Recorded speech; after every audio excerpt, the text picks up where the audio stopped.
Baffour Akoto deɛ ɛnyinaa yɛ panyin no wɔyɛ chairman ɛda ayikofoɔ ano wasom ahemfo no bebrebe deɛ menim sɛ nana prɛmpɛ a ɔtɔ so mmienu ɔtumfo asantehene ɔsom no a na ɔyɛ chairman ma no ɔsan ɛsom nana opokuare a ɔnso ɔtɔ so mmienu asantehene ɛna ɔsom yɛnana Osei tutu a ɔtɔ so mmienu ɔnso asantehene na wɔayɛ nnwuma bebrebe ɛna ɔde ama asanteman. History is golden, and it is only a present that is animated by history that can create a prominent future. Ghana has seen many gems. And now we introduce Ochami Baffour Akoto, the linguist, the politician, the farmer, philanthropist, educationist, and business mogul. We bring back Baffour because if today we have a constitution that guarantees human rights, we remember Baffour Akoto. If it's about harnessing cocoa and agric resources for Ghana's development, we remember Baffour Akoto. If we talk about development and freedom, we remember Baffour. Ochami Akoto stands for democracy, freedom to develop, anti-imperialism, and a Ghana beyond aid. Baffour Akoto became fully and publicly involved in politics in the period just before the first major by-election in Ghana. It was an election held at Etrimanwabieja. The CPP MP had died in a car crash and a by-election was occasioned. According to Dennis Austin's Politics in Ghana, the entire leadership of the CPP descended on the tiny Ashanti village for the election.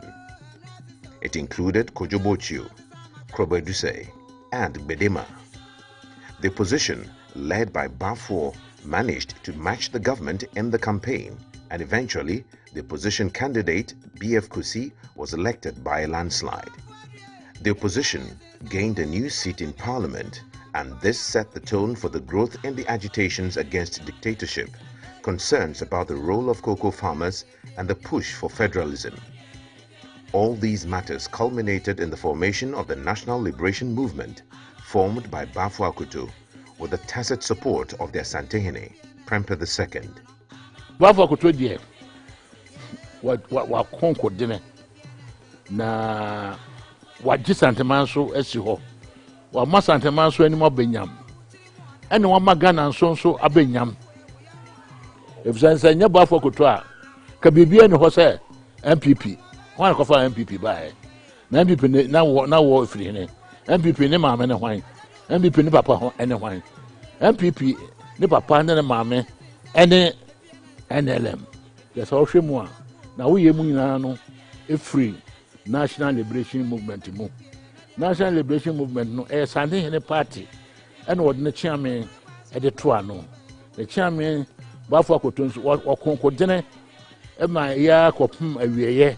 After the opposition's victory at the by-election, Baffour wrote to Nkrumah thus, quote, "My supporters and I have won our first victory, the forerunner of many more crushing victories. We have defeated you and your supporters, and we will continue to defeat you whenever and wherever we meet you at the polls." End quote. Most people forget that Busia first came into the Legislative Council Assembly as a nominee of the Asanteman Council, the work of Baffour Akoto and Prempeh II. Baffour's struggle was that he knew he himself didn't want to take the front seat. So he went around looking for people, BF Kusi, the Dumako men says, trying to entice them to enter politics so that they would defend our traditions, they will defend freedom of speech. So when you are celebrating Baffour Akoto, you are looking for an icon of fearless courage in politics, where now every young lawyer can go and file a writ of habeas corpus. Habeas corpus says, "Thou shall present physically Kwame Pianim to be examined by a court." And remember, this days back to the lords when the British lords were powerful, and then the kings were also powerful, and a small guy will go and stand in front of a chief and say, "Thou shall present Kwame Pianim for examination by a court of law." And that's what we owe to Baffour Akoto. Once Baffour Akoto demonstrated that selfless, remember, he wasn't doing all this for himself or for his family. He sacrificed his family, he himself, in order to push people like Busia forward, Dombo, S.G. Anto, Jato Kalo, and the other people he brought together to form the NLM, later on UP, and so on, Aram Ponsa, and later on people like Kwamna Battels followed in his footsteps of courage, including recently the late Dr. Kwame Amaku for IC Kwe. They followed in that selfless sacrifice of their personal freedoms, their personal wealth. Apia Menka sacrificing his personal wealth in order to advance the nation, not themselves, not their families. Thus, Baffour and his party, the NLM, won some seats to gain presence in the 1956 Parliament. The list included stalwarts like B.F. Kusi, K.A. Busia, Crunchy Taylor, Victor Owusu, and Joe Appiah. The activities of the NLM and its opposition to the CPP occasioned violent clashes between the CPP and the NLM ahead of Ghana's independence. It became unsafe for Nkrumah and his ministers to visit Ashanti. The governor, Sir Charles Arden Clark, was thought to be a supporter of Nkrumah, and when he came to Kumasi for a routine visit, he received a rough reception. The Ashantis had come to the conclusion that he was Nkrumah's mouthpiece and not the mouthpiece of the British government, and that anything he came to say he had previously discussed with Nkrumah, and maybe because Nkrumah could not visit Kumasi at that time, he had come forward as governor to put across Nkrumah's views, and therefore they decided if Nkrumah could not come, his surrogate should not come. The violence occurred when it was rumored that the agents of the CPP had stabbed and killed Baffour, the propaganda secretary of the NLM. the intimidation turned to killing when the CPP's propaganda chief stabbed to death E.Y. Baffour, a National Liberation Movement leader. Oh God, when, after Baffour's death, we saw that, oh, I see, if the sin has become killing, then we shall also wake up and kill. Then we started vigorously with anybody. We were fighting here and there. And so we could do similar as they did. We were trying to do it too. And we also swore that if anybody dares to commit a crime on any of our members, we shall also revenge. And then it became a hectic game. Hectic game. Instead of this thing, normal struggle of, for this thing, campaigning for each party, after it became a threatening affair. So that was the end of the game. The tensions were high, and eventually the unfortunate passage of the obnoxious Preventive Detention Act was passed. Thus began the derailing of most of the democratic gains of the First Republic. It was a sad affair for me, seeing all my leaders, the leaders of the opposition, all of them in prison. But I mustered courage and took faith in God.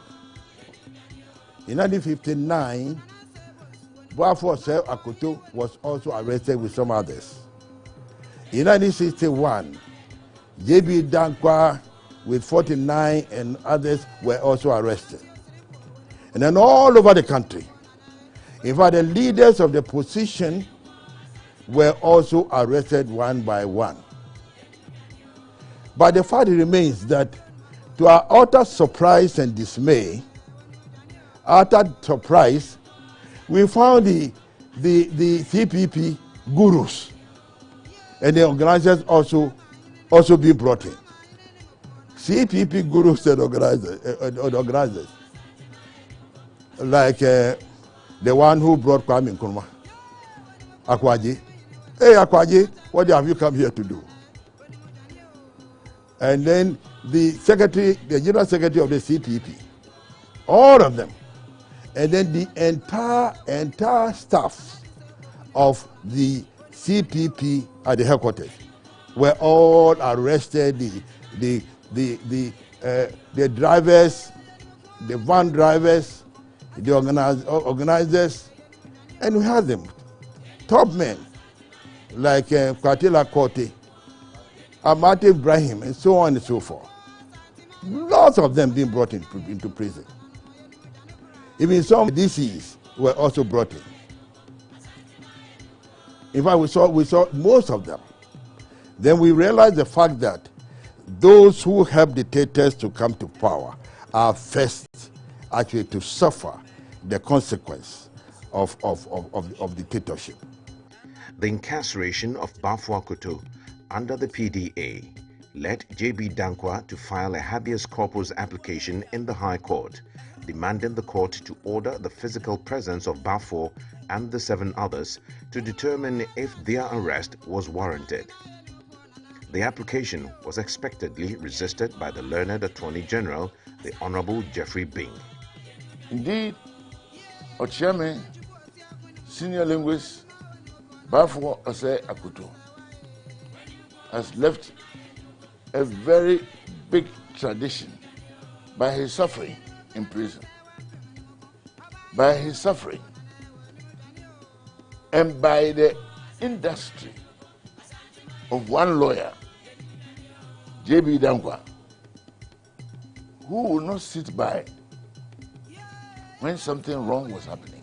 The legacy is simple and clear, and it is well summarized in the 1969 Constitution, which I described in my lectures as a Charter of Liberty, which was repeated in the 1979 Constitution and also repeated in the 1992 Constitution. Because by his suffering and by the industry of J.B. Dankwa and the matter that was tested, which gave the clear decision that fundamental human rights had not been expressly provided for. It was a lesson. So in 1969, others ensured that fundamental human rights were expressly provided for. And that's what we are enjoying today. There's no Ghanaian whosoever who will say that, let us go back to 1966 situation. I don't think there's anybody who will want to toy with his or her liberty in that manner. So when we remember that, we should also remember that some people suffered for it and some people fought for it. That is the significance of Ray Akoto. So what's the legacy of Akoto? Who were the Big Six? The Big Six were the Accra chapter of the UGCC, who were arrested after Nkrumah made a speech which led to the riots. The president of the UGCC, Pa Grant, was the financier. The vice president of UGCC, Lawyer Blay, they were not arrested. They are not part of the Big Six. To me, Baffour Akoto is the icon that brought us where we are now, with chieftaincy now ingrained in our constitution, multi-party democracy when we're on a path to one party, a seat. This is the man, and if we build maybe another international airport in Kumasi or somewhere, it should be known as the Baffour Akoto International Airport. We need something national to celebrate him. Maybe put his head on one of our currencies. This was a man who was traveling to Europe to fight for the rights of the individual. But to me, what he exemplifies most is Ray Akoto and the others. That is, standing up to authority and being imprisoned under the Preventive Detention Act for almost 7 years and still coming out and fighting to make sure that we have the democracy that we enjoy. The press people now have freedom of speech. So when we are doing all this, we should always say a prayer for the personal sacrifices that Baffour Akoto put in and his family put in order to give us this freedom that we are, the rule by law that Baffour Akoto helped institutionalize in Ghana, that we are all struggling to maintain. He's an icon of our rights as individuals, as humans, of our culture being reflected in the Ghana that we have now. This is what we should be looking up to Baffour Akoto. So, to all students of law and politics, here is your icon, Charming Baffour Osei Akoto.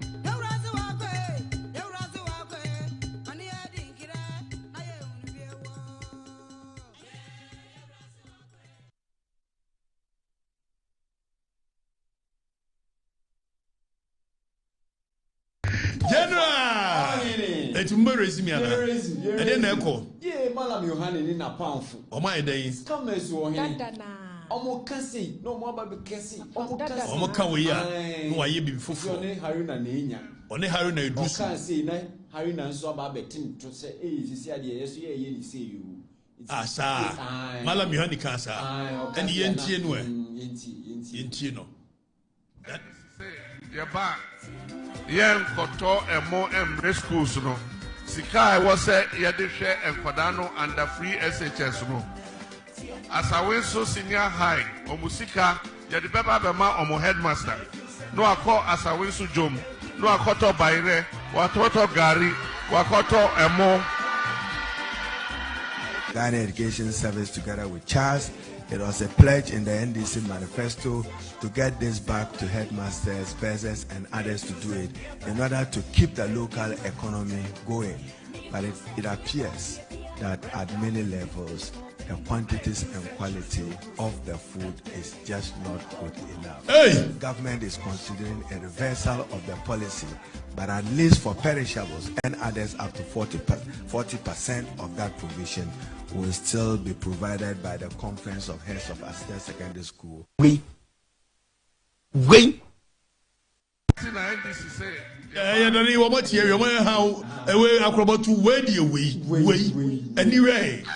And Yaba Twabano. And we say Minoka say Flagstaff House or say Jubilee House. Minimum which one they call it now. Wama Bima or Mutio. And then she best ask Ramo Diako. I remember when you be woman. Vivian Makotra CD, no Muchamadapa. Uchamadapo, one Chamadapo, may be a Bishia. And yes, sir. And when the Ben say, General, your mama na ye campaign. What that headmaster said, a good father, a buffer stock. Anyone wine and my contract in Yadimi and a Brancola. Now, if you were bar, obey ye free buffer stock on what your bread, yeah, headmasters and any or more as once you jump, and name as once no Macoton toast, Jenny Meko, and a cobe near dear. Your mama, the catch the teacher for and a business, no, or money Jehu, no more to Abama, a NDC. It was mobile, no, and was here, yea. Na wa fetch ira kote haruna ichi na haruna so we de ya ne kan na we ne ye boa nya sa ne sa sima ka chem se we kill net aban e scam saban e certain saban and enwumere we nkomo amene mu die nyina be kire mo sampa e kill net aban I'm telling you in all honesty aban ne propaganda aban ne pejandam exchange so be ye adwuma general the government is so much invested. No wonder so many 78 million. Akoma ye feliso for sukwache. Ofanya dey. Na we ye adwuma wia akosia. And we just say 78 million. Ebo ho de ru. And so adwuma no wanyo. Precisely. Omo kan say nura. Okuja toba no obetwa manfo ne ntro. Passport no yatete fee ne so. Ye be hwese yateso a. Okuja to so I have a embedded chip passport. Mediaba. And ye be hwese okuja to na the embedded chip passport in by. Okuja to say American Ghana US Ghana embassy Washington. Was in nkrofo no wi sika. Any ade. Say ko atwa ko wie say nipa no kura no ka na asem no no onye employee of the embassy na mom on contractual agreement and ye be kire mo mo ye wie no ye be sad mako ne yakwa akohwe 24-hour economy there general. It's difficult sometimes to navigate when you sit at this place. Very difficult. Very difficult. Maybe you know your very good friends in the NDC will start sending text messages. We say, okay, we bad bang. Hey, bad bang. Now you have 4 years. It's only the aka 3 years, 4 months. That's what it means. You don't have 4. You have 3 years, 4 months. Whilst we are waiting, you are preparing your case to go to school outside the country. You go to hospitals outside the country. Now we have a foreign minister who spoke about private jet. Foreign minister. Or my president not traveling is at risk. Or more details of the president's travel.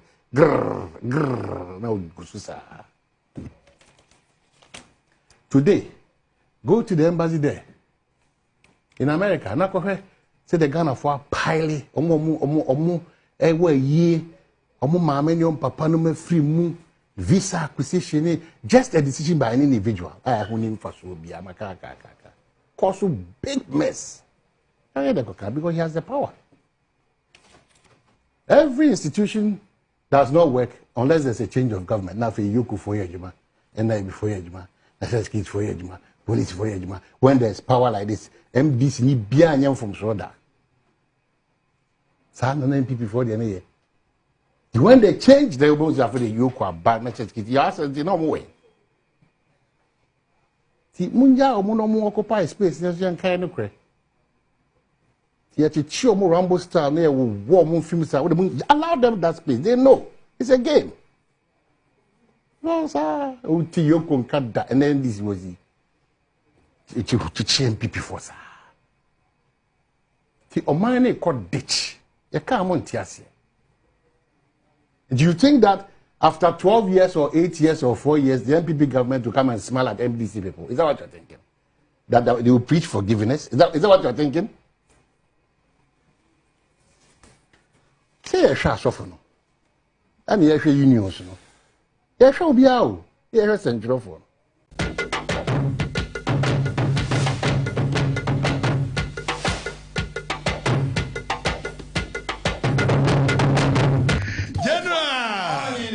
Tumbo resume ana. And then echo. Yeah, Malam Yohane ni na powerful. O my day. Come as you Omo kasi, no more baby kasi. Omo ka we ya.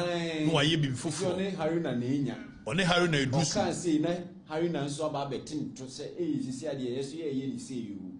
Asa. Malam Yohane ka sa. And yentie no e. Yentie no. Yeba yen koto emo emre schools no sika e wo se ye de hwe enkwada no under free SHS no asawe so senior high omusika ye de beba be ma omo headmaster no akọ asawe so jom no akoto bayre watoto gari wakoto emo. Ghana Education Service together with Charles. It was a pledge in the NDC manifesto to get this back to headmasters, bursars, and others to do it in order to keep the local economy going. But Your Excellency, Mr. President, I'm singing this song as I always do, just to praise the name of Almighty God. Ma changa wurade anim wabera na suase. Na wati emempai bo na odemasi obotanso odemenaya tintimpo semere she aseda na di ejoma semano ejom foforobi aye yo a ete yase mema mansaya teneka na wa janga beto ano na wa yo gwanko bea seranka onipa odene hoto e wuradeso na ochenani Medeye me boni dida hame Gwara denede Me mane so atire Aman sangina Efite oye owora Firise oye owora Na cherene nani Obite se ono Oye tete name. Just put your hands together for Honorable Nkrabia Ifadate. Thank you very much, and God bless you.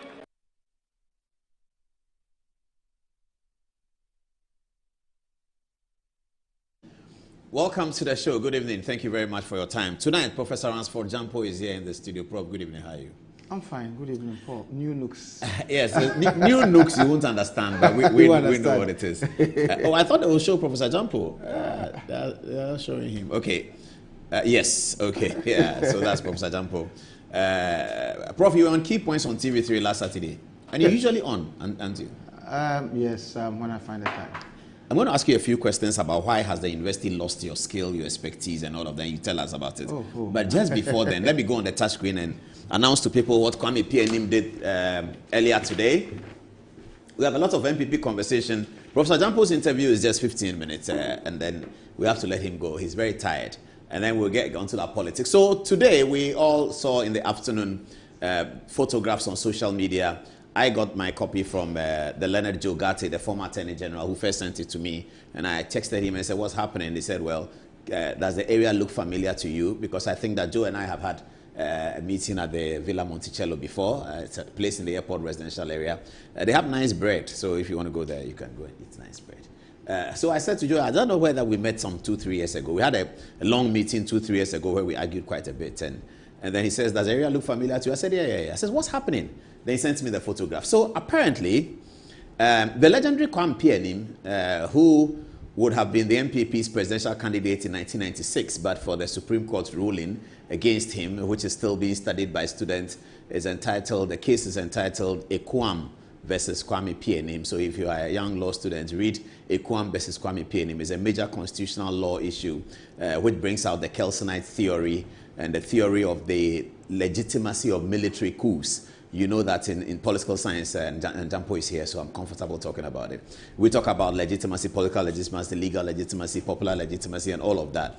The case of Kwame Nkrumah really puts this in proper context. Whether or not Kwame Nkrumah's attempted coup against the PNDC regime was an illegal act, or whether it was a legal act. The Supreme Court settled that matter. They settled it against Kwame Nkrumah. So Nkrumah was debarred from running the election of 1996. Since then, he's been a high-profile MPP man. Many people respect him with the kinds of things that he does. He supported Professor Mills's administration because Nkrumah is really a nationalist, isn't he?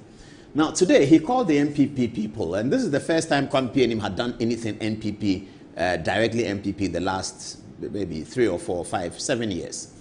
It appears that he's also worried about the potential fallouts of the MPP's presidential aspirant race and knocking each other's throats and hitting each other's head. Kwame Nkrumah appeared to have been concerned about it. So he called a meeting. Now, this is the meeting. So let me open up the video and then you see the photograph and you see it. So we're going to look at it from left to right. His Excellency Papa Osei Nkrumah, immediate past Ghana's High Commissioner to London, but of course former Attorney General and former Majority Leader in Parliament was there. You can see him here on the left. Next to him in the suit is Mr. Brian Achampong, who also received some prayers from the Presbyterian church leaders today. You can see Kennedy Ejapon whispering something to Brian Achampong's ear, and Brian is laughing. And you can see Joe Gate and Osei Oduchum in a hearty chat. And here is Alhaji Muhammadu Bawumia. And near Alhaji Bawumia is another very respected industrialist, entrepreneur, and business thinker, Mr. Kwesi Abiesi, really the author of the Private Enterprise Foundation and many of the things that the private sector does. Even if you look at some of the institutions set up where you see that when they're putting the governing boards together, they always say that somebody from the private sector. Kwesi Abiesi and his friends did a lot at the beginning of 92-93 to shape up how good governance will work with private sector. He's a very avowed and astute private sector advocate. Kwesi Abiesi was there, and of course Dr. Dankwa was there. So this is what happened. The meeting was closed door. We didn't hear what they said. We don't know what they said, but it looked like it's a meeting that will continue. Here you can see it, the profile of everyone who attended the meeting. Wafa Kwame Nkrumah, as we call him here, is over there. And that's why we're showing you videos of Kwame Nkrumah speaking to us in our last documentary on Akoto. Wafa Kwame Nkrumah is here. Papa Osei Nkrumah, HE, is a former High Commissioner. Brian Achampong, he likes to be called the new kid on the block, the new entrance. He says that he's not just there to participate, he's there to win. Alhaji Muhammadu Bawumia, the presidential candidate of the MPP in the 2024 election. Kennedy Ohene Ejapong, also in there. Joe Gate in the smoke. Osei Oduchum. I think some aspirants are missing. Is it Kwame Nkrumah? Kwame Nkrumah is missing. I'm yet to find out why he wasn't there. And Kwesi Abiesi. So Kwame Nkrumah's initiative it seems to be very commendable because this is the first time that an elder of the party, many MPP insiders I've spoken to have been worried about where are the elders of the party, where's Akufo-Addo, where's Kufuor, etc. Last night, in an interview on CTTV, the Honorable Leonard Patrick Boama told Bernard Avle that he thinks that President Kufuor and Nana Akufo-Addo should intervene to put it together. I'm not sure what the intervention is for because these things happen. I mean, I've covered political primaries all the time. These things happen. It's going to happen. People are going to get to each other's throats. The important thing is the value of what they say and the longevity of that in people's minds. That's the most important thing. Whatever you say about an opponent, how long does it stay in people's mind? Of what effect could it be? What ramifications could it bring to the main contest? Those are the key things. But to ask people not to cut each other's throats, that's going to be very tough because they are going to do it. And it's a people business. A lot of people. Dr. Bawumia is in Accra. Somebody is speaking for him in Wale Wale. The person goes to say something. He may not have immediate control over it. But it's good that the leaders show these kinds of posturing. Because when the followers see these things, hopefully it has an impact on them. Hopefully it has an impact on them. But this is what happened today. Kwame Nkrumah steps in to occupy a gaping hole in the MPP leadership situation. I can understand why President Kufuor may not be in a hurry to come in unless he is tacitly invited. And Nana Akufo-Addo he's being blamed for everything that happened. So unless he is pulled in, he may keep his wisdom to himself. He will be advising people here and there. But so Kwame Nkrumah was actually the right person to actually put this forum together. And I understand that it just started today. It's going to go on until January when the primaries occur. So Kwame Pianim is sacrificing himself, his time, his vision, his understanding, his knowledge, and his experience to guide the MPP heated, very, very heated presidential race, which is set to occur on January 31. Tonight we will be talking to you about the changes that were made and all of that, because people still seem not to understand what is happening. The Congress for July 19th is not going to discuss the date of the MPP Congress. That has already been settled. According to the rules, it is settled by the National Council, and that's it. It's a fait accompli. So on 31st January, the elections will occur, unless and until the National Council itself changes it. As it is, it doesn't appear that the National Council will change it, because the decision was unanimously carried by the National Council. It's unlikely that they're going to change it. What may change, and what is left to the Congress to decide, is the size of the Electoral College. The size of the Electoral College is what is coming up for voting on the 19th of July here in Accra. But the date of the Congress is settled. So all things being equal, on 31st January, these gentlemen will be slugging it out with each other to determine who becomes the MPP's flag bearer for the 2028 election. I saw a post from Franklin Kujos today that was quite interesting. He asked that, has the 2028 election dates been moved forward?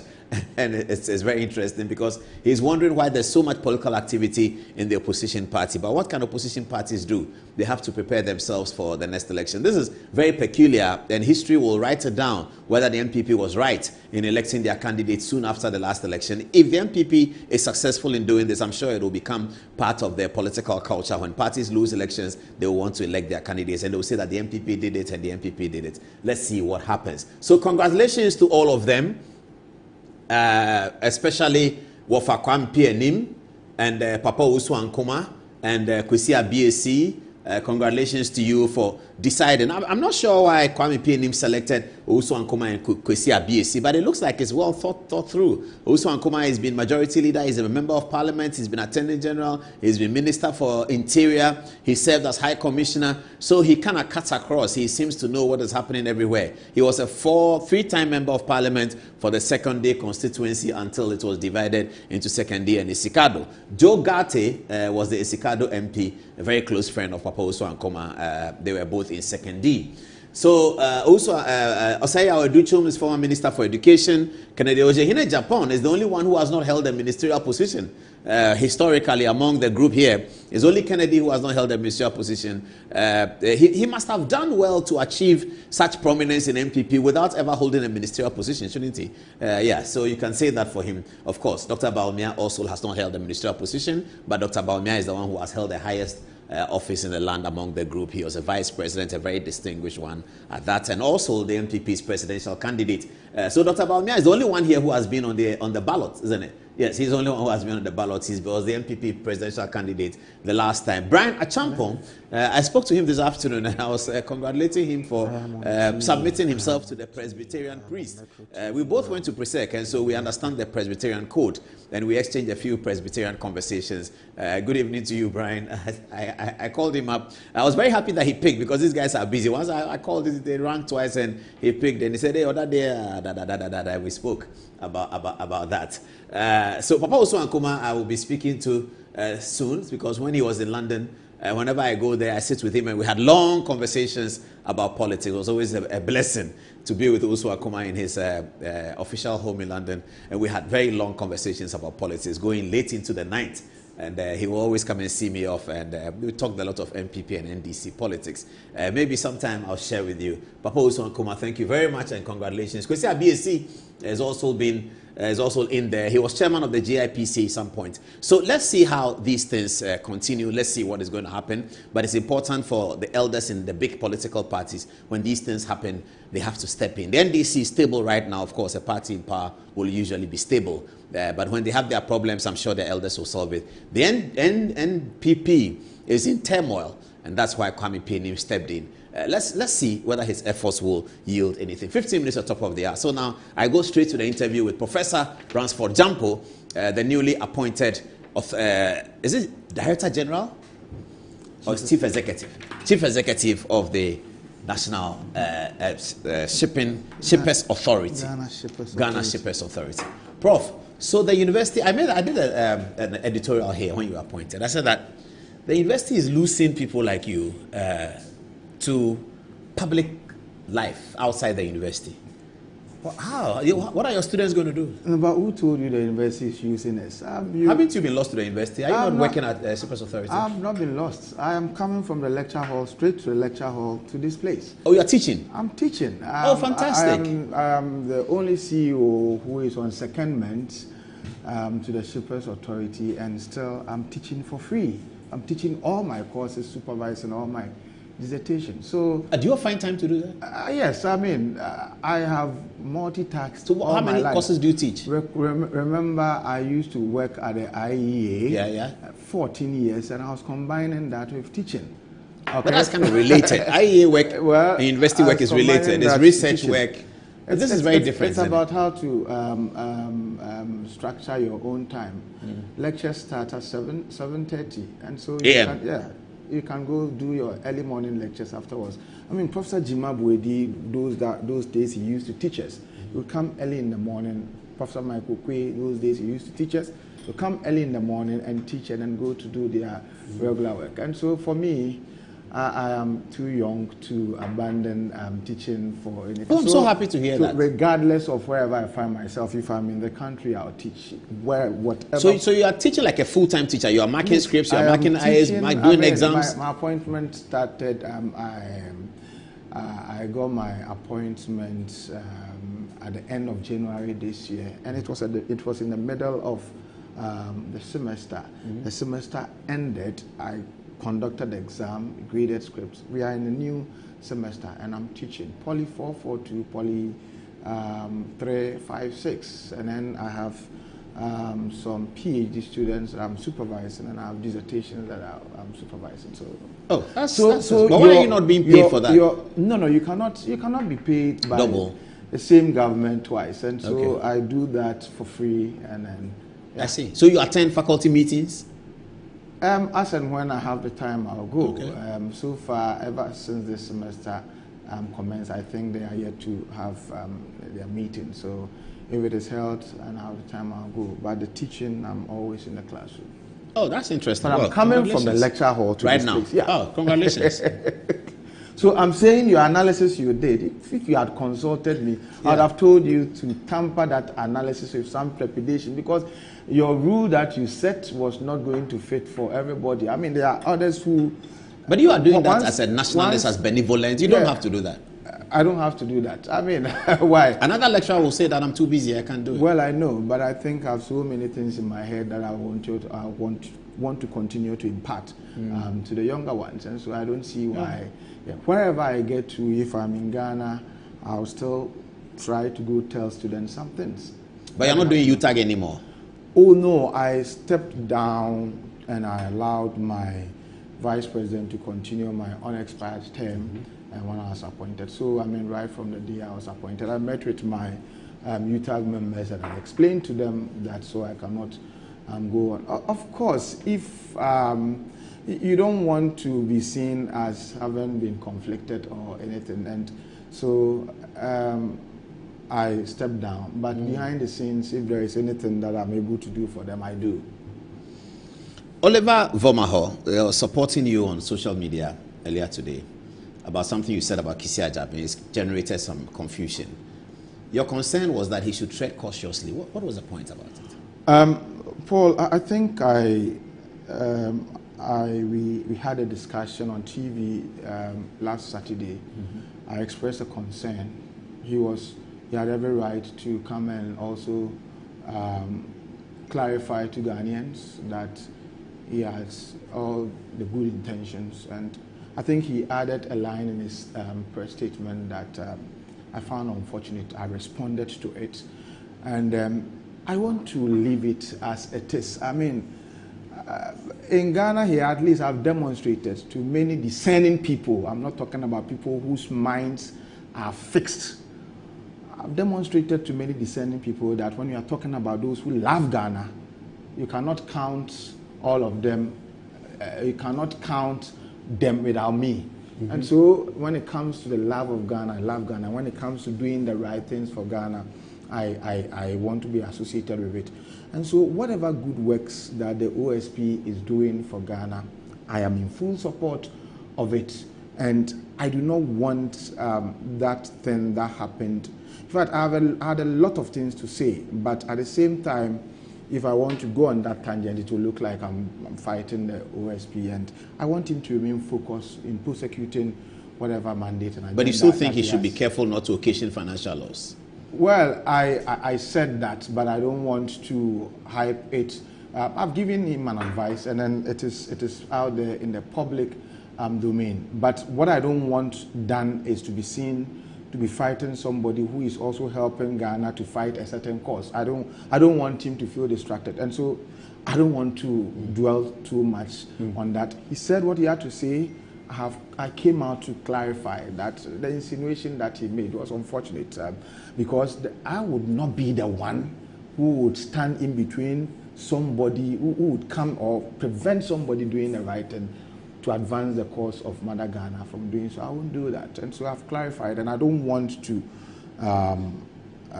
go into that matter too much. Otherwise, like I said, it will look like I'm fighting, and I'm not interested in that. What happens at the Shippers Authority? Shippers Authority was established to protect the interests of shippers. Long ago, who are shippers? Those who own ships? No. So oftentimes people see you and they are telling you that bring me ship, and no.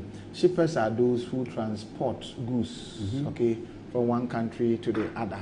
Long ago, when shippers authorities have not been established, shipping lines had a field day. So if you are putting this on a ship, transporting it from Germany to Ghana, the shipping line would tell you whatever amount, they charge you whatever amount that they want to charge. And then you must pay, because your country maybe doesn't own a ship. And so they were milking shippers dry. And if I say shippers, now you understand. Yeah. Those who are buying and putting their wares on a ship and bringing it, yes. Or those who are doing same across, from Ghana to another.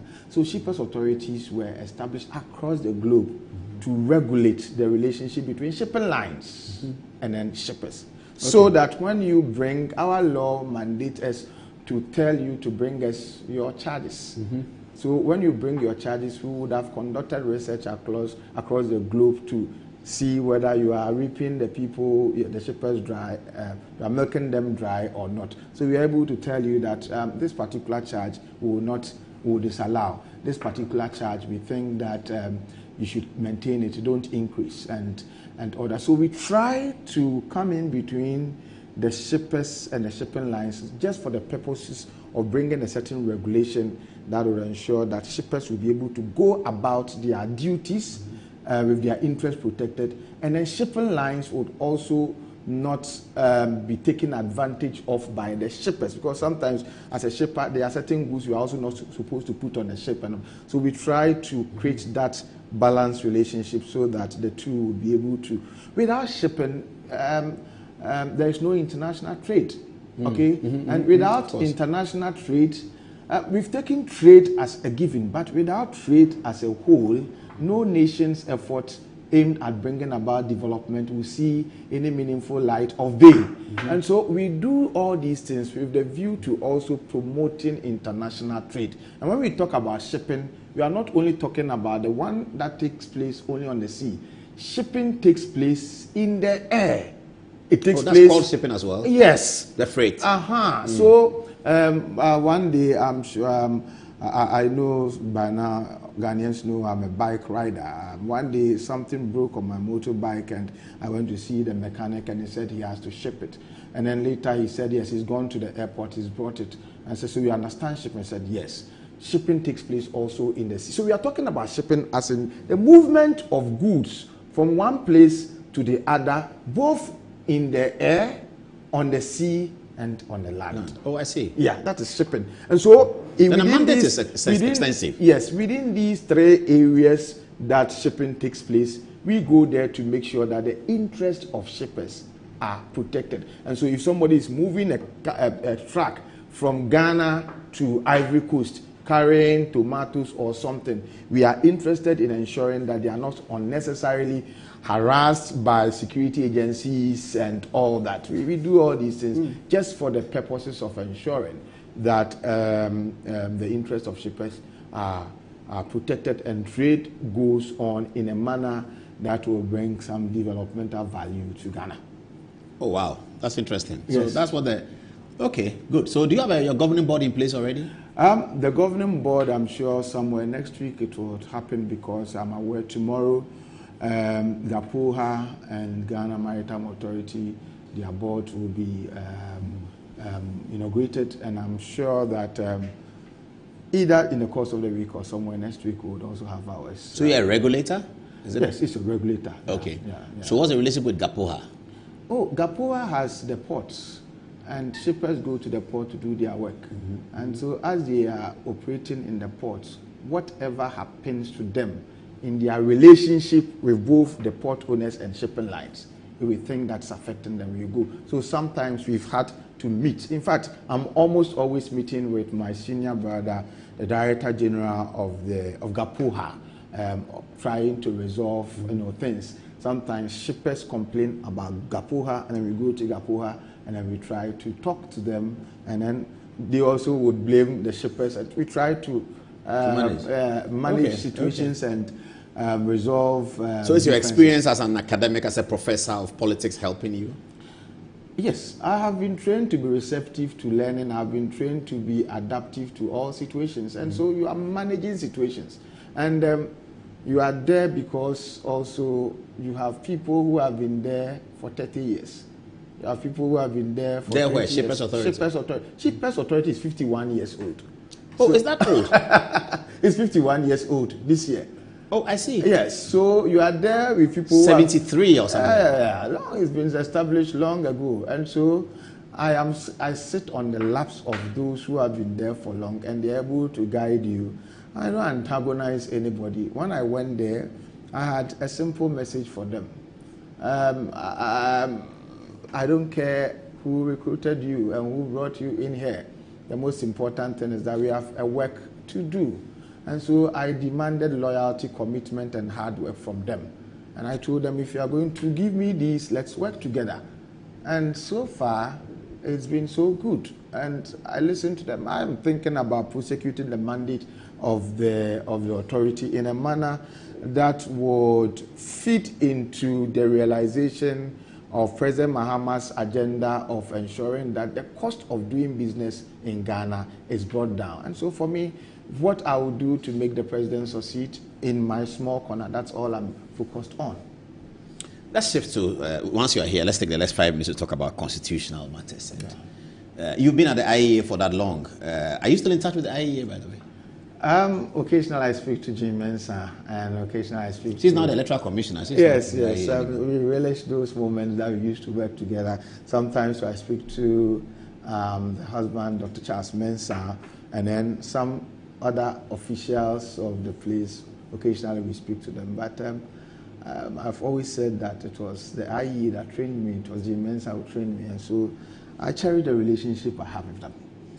Have you seen the Dr. Prempeh, Kwesi Prempeh is working on constitutional amendment? These are things that IEA had been talking about for a long time. No, let me tell you the genesis of this whole idea of, I'm proud to say that I was part of those who mooted, whose work led to the idea of constitution review way back in 2006. You know, the Netherlands Institute for Multi-Party Democracy had been supporting or sponsoring the Ghana Political Parties program, I think, from the year 2000. And in 2006, we wrote a proposal that sought to put together a team of researchers who were supposed to audit the gaps in Ghana's democracy and make recommendations for reform. I recall that the team was first made up of a Zimbabwean professor, Professor Reginald Austin, Professor Kofi Kumado. These were the two scholars, and I was the small boy research assistant working with them. They did a work that produced a certain document, but this document was taken over and fleshed out by Professor Kwame Nahoy, Professor Yao Chumesi, and Dr. William Ahaji. And I was still also the research assistant working with them. That document is called the Democracy Consolidation Strategy Paper. The document essentially audited Ghana's democracy and identified the gaps and made recommendations for reform. One key recommendation of that document was that even though the 1992 Constitution had served or has still served as well, nevertheless, it contains provisions that hinder the maturation of our democratization process. And so the Constitution itself has to be reviewed. It was one of the numerous proposals that we had made to fix the gaps or to address the gaps in Ghana's multi-party democracy. And so when we made that recommendation in our report in 2008, afterwards we had the 2008 elections that was won by Professor Mills. The idea of constitution review then was sold to him, and then he bought into the idea. That's how come he kick-started the constitution review process. So we made that call on him, and then he bought into that idea. And we actually recommended how the Constitution Review Commission ought to be constituted, and he bought into that idea also. So as you may be aware, for a long period, within some period, the Constitution Review process took place, and they came up with a voluminous report that was titled From a Political to a Developmental Constitution. I think around the time they brought out their final... That's a Mills CRC. Yes, Mills CRC. Yes, yeah. By the time they were done and they set up the Constitutional Review Implementation Committee headed by Professor Fiaju. I think somebody took the matter to court. Is it Richard the last guy? Yeah. He took the matter to court, questioning whether the president must be the one who should initiate the process. By the time the court gave a directive that, or a ruling that the processes were legitimate, I think we were caught up in the elections, 2016 elections, and political parties had to fight for it, and so the idea was abandoned. When elections were over, 2017, you had a new government, I was expecting that President Akufo-Addo would have carried through the process. But typical of us, our plague as a developing country is that we always have the challenge of policy discontinuity. And so if somebody initiated, sometimes we develop cold feet in addressing or continuing what someone has initiated. And so the whole 8-year period, the Constitution Review exercise was put on hold. But thankfully, President Mahama came, he's resurrected it again, and then he's put in place a credible person, Professor H. Kwesi Pempe, to lead the process. And I'm excited about it. I look forward to the 1992 Constitution being reviewed. You see, the Constitution is the fundamental law of the land. If it has problem, we have problem everywhere, in our political life, in our socio-economic, well-being as a people. And so it is important that it is fine-tuned and reviewed such that it becomes a credible document that can regulate and guide whatever we do as a people in Ghana. Akufo-Addo felt that it didn't need much touching. That's why in the 8 years he didn't. I mean, many people had different opinions.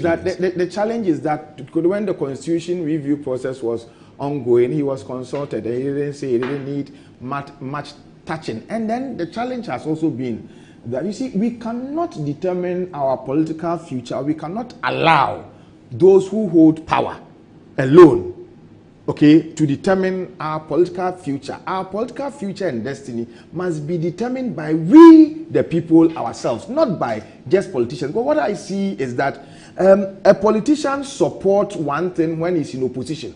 He gets into power, he doesn't support it. Okay, let me tell you about the bill on public funding of political parties. For instance, okay, politicians in opposition, they clamor for it. They get to power and they see it as a dangerous weapon for their political opponents. Okay, so then they, once in power, then they develop cold feet. In much the same way, when people are in opposition, they see the challenges and the weaknesses of the Constitution. But when they get into power and the Constitution is giving them all the powers, then they tend to think that, oh, you can make use of that. But I think that what is right and what is not right should be determined by all of us. It shouldn't be determined, it shouldn't be shaped by whether one is in power or one is in opposition. A text is coming in for the Shippers Council. I don't know, Kobe, whether I'm getting some text about the Shippers Council situation. Somebody says, please ask Prof if his authority works closely with various export agencies, GEPA, Free Zones, EXIM, to promote export development. Do you do that? Do you work with those people? They are part of the stakeholders. We interact with them. Exporters are also shippers. So whatever their interests and challenges are, they bring it to our attention, and we try to go behind the scenes to engage the leadership of these stakeholders, heads of these institutions, with a view to addressing them. Kofi Owusu Bempah, avowed supporter of Kennedy Japan, says, I should tell you, said, Paul, tell Professor Gyampo that I'm patiently watching. What does that mean? He said he's patiently watching. Is it a threat? Should we consider that as a threat? Tell him that, Ranso Gyampo, nothing has ever threatened me before. But he says he's patiently watching. Well, we are here. Another one, you are generating a lot of interesting text. Another one, quite angry MPP, says, Paul, please tell your friend that Akufo-Addo did not abandon the constitutional review process. Let him know that. Well, you don't say much, but he doesn't add much. He said, but he's angry. He said, tell your friend that Akufo-Addo did not abandon the constitutional process. But the fact of the matter is that during the 8-year term, nothing happened to the constitution until a new regime. More is coming. I will also refer to him as your friend, Paul. He called on the ban on illegal mining and a demonstration. What happened to the ban? Is illegal mining over? Prof, do you want to deal with that? No, but I think that I heard you speak to this on TV3. Yeah. But so I don't know. I don't know whether it's deliberate, but of course you can also, maybe he's not heard me speak, but I've never stopped talking about illegal mining. It is senseless to think that illegal mining was bad then and now it is good. It was bad then and it is bad today. And so we have never stopped asking that we do more to ensure that it is addressed. And so we've been talking about this over and over. I mean, they said a state of emergency hasn't come. Yes, we have called for a state of emergency. And we've been told that the president, commander-in-chief of the Ghana Armed Forces, will not just get up and declare a state of emergency. In fact, yes, Saturday I made this call, and we had a government official also texting in to explain that President Mahama will have to take guidance and advice from his top security heads on how to proceed on this. And once he's properly advised, he will do the needful. That's what we've been told. And so it's something that some of us strongly feel should happen. But of course, if he has to do it, he must be properly also advised, because what we see that he is capable of doing may not be the same thing that the security couples may be watching. And so it's important that he's properly advised. And I'm told that he's getting the right advice from the right caliber of security couples. And when things are ripe, I'm sure this may also happen. Another person wants me to ask you something. Professor Gyampo, this is the last question I'm taking for him. He has to go.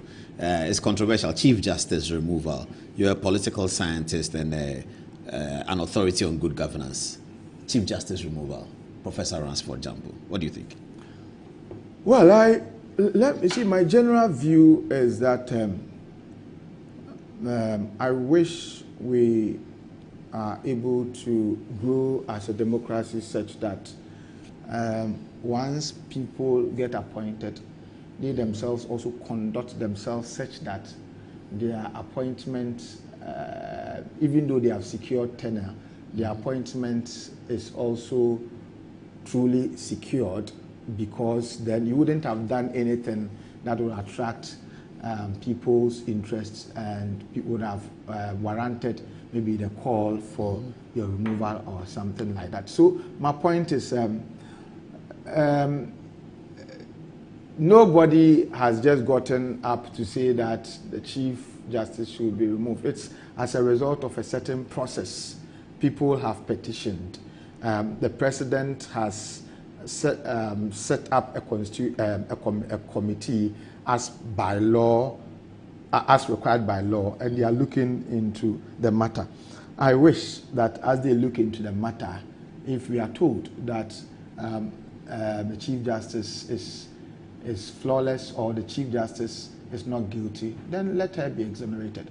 But if per the work that is being done by the committee, truly those who raised issues with her have a case, and then the whip or a decision will have to be taken in accordance with law.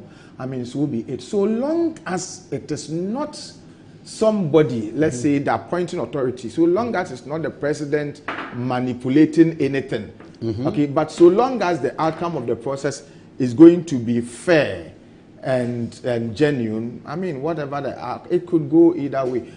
However it goes, I mean, it's a process, and so we should just respect it. But you're saying the process is constitutional. Yeah, if the process is constitutional and it is following law, and it is not that the executive arm of government is manipulating things, but it's the process that is going on. I mean, we're all here. It's happened before. The processes were allowed to go on. And so my view is that duty bearers, when you are given the opportunity to serve such that nobody would have issues that would compel them to want to petition for your removal. But shouldn't they feel confident that if a petition goes? My point is that, you see, everybody would have to be appointed by somebody. Okay? You wouldn't come from the moon to come and head a position. But when you are appointed, how you discharge your duty should be such that you should be able to win the admiration of all. I work with the Shippers Authority, and I'm serving the shipper interest across the political divide. MPP shippers are there, NDC shippers are there. How do you know them? How do you know MPP shippers? Oh, I'm saying that Ghanaians, we are highly politicized. We are highly divided on the lines of the two main political parties, and so I have not spoken to them about their political affiliations. But I know that you have MPP people there, you have NDC people there, but you are serving their interest, all of them, regardless of the partisan coloration. And so my point is that once you are given that role to serve, discharge it such that the NDC people would admire you, the MPP people would admire you, the PNC people would admire you, the C people, then they'll say, well, this man or this woman, well, he's not for us.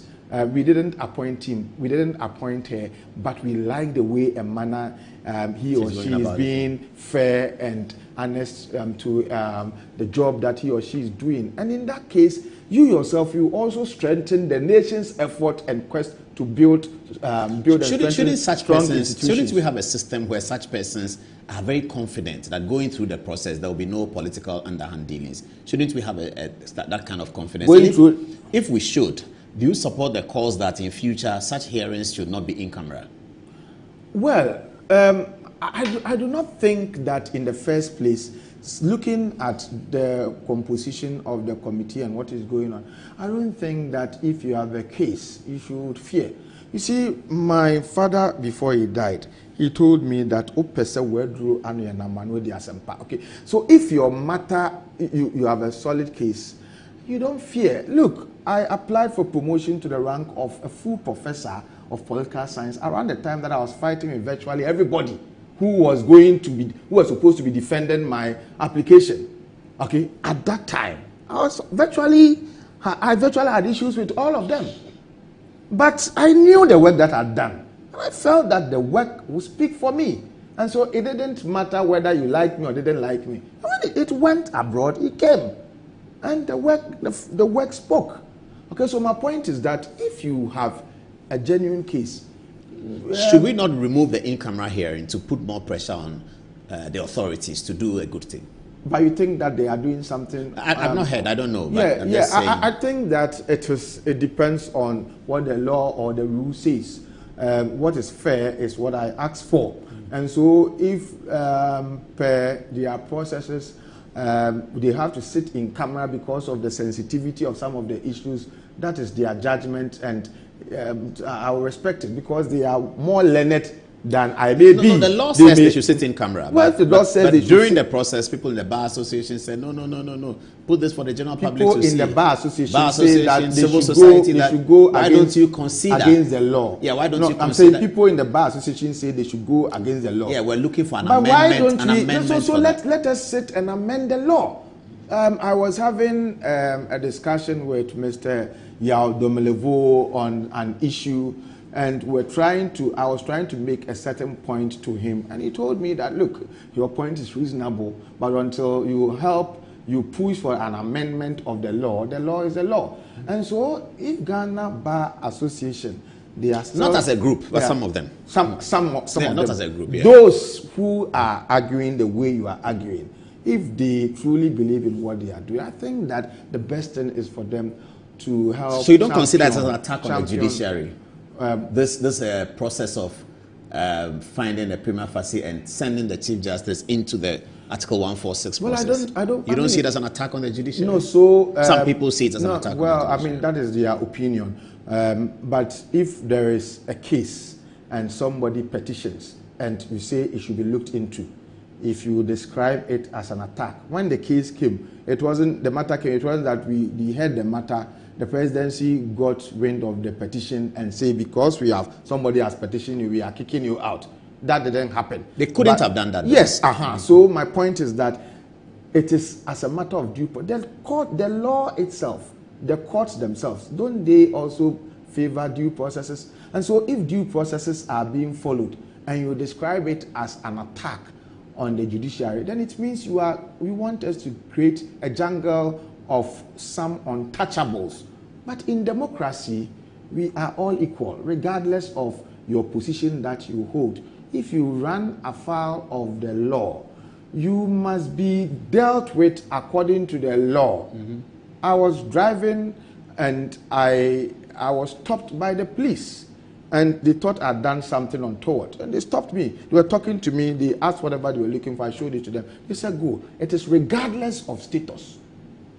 We should all be dealt with according to the law, irrespective of who you are. And so if a certain segment of the citizenry are being dealt with and we discuss or we describe it as an attack, then it means that we want some people to be untouchable in society. And I think that I have my own last question and another one. You were done. This one. Tomorrow morning I'll go to work. You talk about Pabio Street a lot. You talk about Pabio Street a lot. Pabio Street a lot. In Salt Pond, isn't it? PAV answers place. Yes. Are you looking to run for MP over there?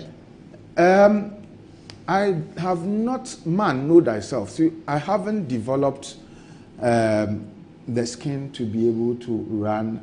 Parliament will need you. Well, if my people come and carry me there, I would go. If the MPP come and carry you there, would you go? I said, if my people come and carry me there. Yes, your people are divided into MPP and NDC over there. If it's the MPP side that comes and say, Gyampo, yes, press council I have 4 years. Remember last Saturday, I said it openly on TV that I will join a political party. I haven't joined a party yet, and once I join, I will tell everybody in Ghana. And so for now, I don't know which party you will join. But I will join a political party by all means. And once at the end of the 4-year term, or I have not said that. I said I will join. You will join the political party. Paul, you should know that. Do you encourage all? I'm saying that. Listen, Paul. Listen. I'm saying that you should know that me and you are my senior. Okay, but I'm also a very People don't believe that. People don't believe that. Oh, how? I tell them and they're screaming. You're my senior. We're both at political science. We're both Michael Quay's children. So we're just continuing the conversation from 20 years ago. You're my senior, but by the grace of God, I'm also a little bit smart. You're a professor. You're a professor. So a little bit smart. So if I want to answer a certain question, I'll answer it the way I want to answer. Yeah, you cannot trick me. I won't trick you. I won't trick you. Very last one. Somebody says that you said the MPP was going to stay in opposition for long if they don't change a few things. But the question is, who are you supporting in the January 31st? January 31st. MPP are in January 31st. They are electing a flag bearer. But who am I supporting? Yes. Saying? Somebody says I should ask. Who am I supporting? Saying I don't belong to MPP, and so from the civil society perspective, I have respect for some of the aspirants. I have respect for them.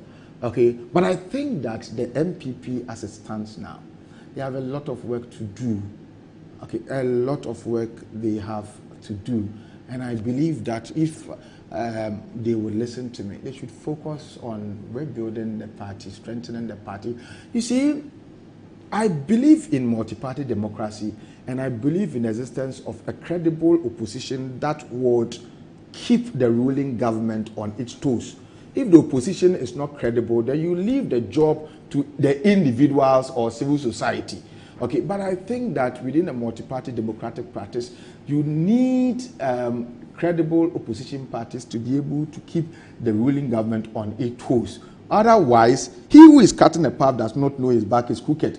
Okay, so they are supposed to be there not only to oppose, but to offer the kind of constructive suggestions that will help us develop Mother Ghana. After all, if you help Mother Ghana develop, even from the level or from the background of opposition, the country becomes easier for you to govern when things have been done right, and then you get into power, you get the mandate to govern. I think that they have a lot of work to do in strengthening the party before they think about elections. And for me, that is an advice that I'll give to them. They can listen. If they listen, it's fine. If they don't listen, I mean, we're telling them some of these things before the elections, but some of them, they have developed sharp teeth, and then so they were insulting us. But you see, a teacher runs for Gyampo. Insult doesn't do me anything. And when we're growing, if you insult a teacher, it's only his dress that will be torn, but it will not touch. I mean, NPP is an elitist party, and so you would expect. See, you did what Kwesi Jonah taught you to. Two main party traditions: you have mass party and an elite party. Okay, so I expect them, even in communication, you recruit the caliber of people who will communicate in a manner that is typified or typical of your tradition as an elite. But now, if you say something, then they want to be insulting you and all that. Well, we'll not insult them back. We'll focus on doing what we know we can do best for Mother Ghana. Kobe is a young man, and he was looking at you when you were talking about the CJ stuff. Kobe, do you have questions for Professor Gyampo? I actually don't. But no, Paul, we're happy. I'll go to work tomorrow. He has to go to work tomorrow. It's 10:24. Thank you very much, Professor Gyampo. We'll see Prof off, and we'll take a short commercial break. When we come back, there'll be fireworks on the touch screen because Martin Amidu has written an article that we are looking at, and then Samuel Kujeto Ablakwa is in all kinds of troubles with the Foreign Affairs Washington mission. After the break, thank you, Prof. Thank you, Paul. Thanks for having me. New looks.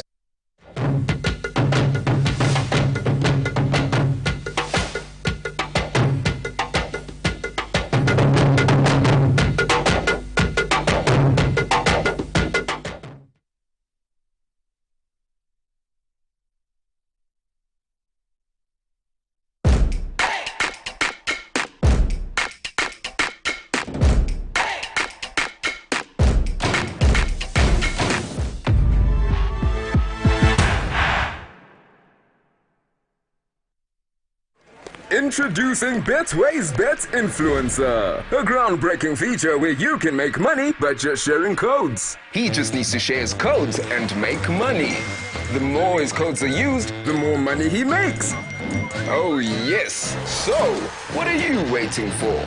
Anyone can be a bet influencer. Share your codes and make money.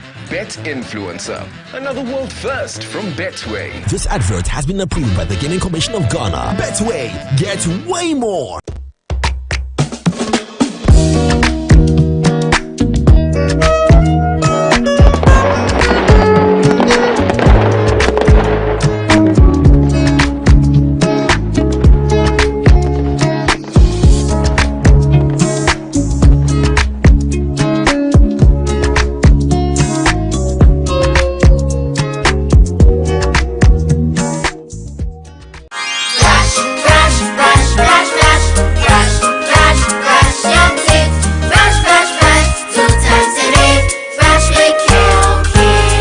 Hello, my friends. My name is Kelkit Toothpaste. Wow. I was made to be gentle on your gum, but protected.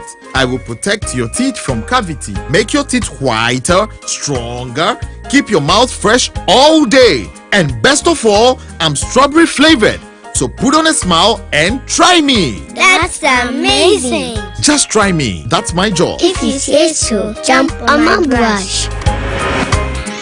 Makes your teeth stronger, chicky whiter, chicky stronger. Yay! You did it! I'm glad you like your new toothpaste. Don't forget to brush both day and night. Kelkits, happy smile.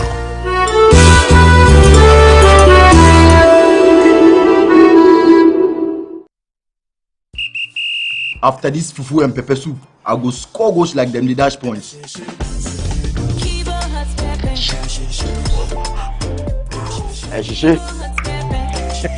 Kivo 100% natural hot pepper. Good for your jollof, stew, soup, shito, spaghetti, and noodles. Kivo hot pepper. Moko show. I'm a match winner, but the real champion is Kivo 100% natural hot pepper. Champion taste. This advert is FDA approved.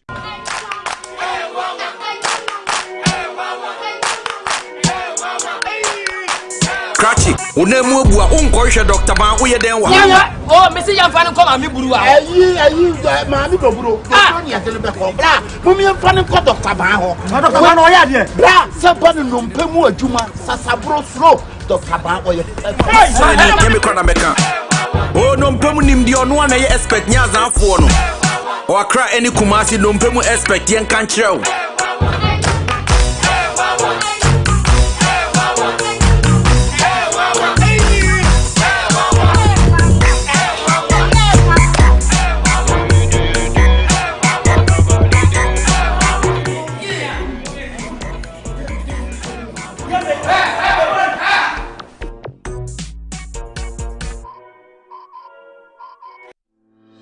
Welcome to Rehoboth Palm Ayumensa Gated Community. Nestled between the vibrant city of Accra and the breathtaking Ebri Mountains lies a serene gated community. Here, you'll find litigation-free, fully serviced demarcated plots to build your dream house in a gated community surrounded by lush greenery and the calming beauty of nature. Perfect canvas for your dream home you want to build. With well-tarred roads, a reliable drainage system, electricity and water, fully serviced plots are ready for your vision.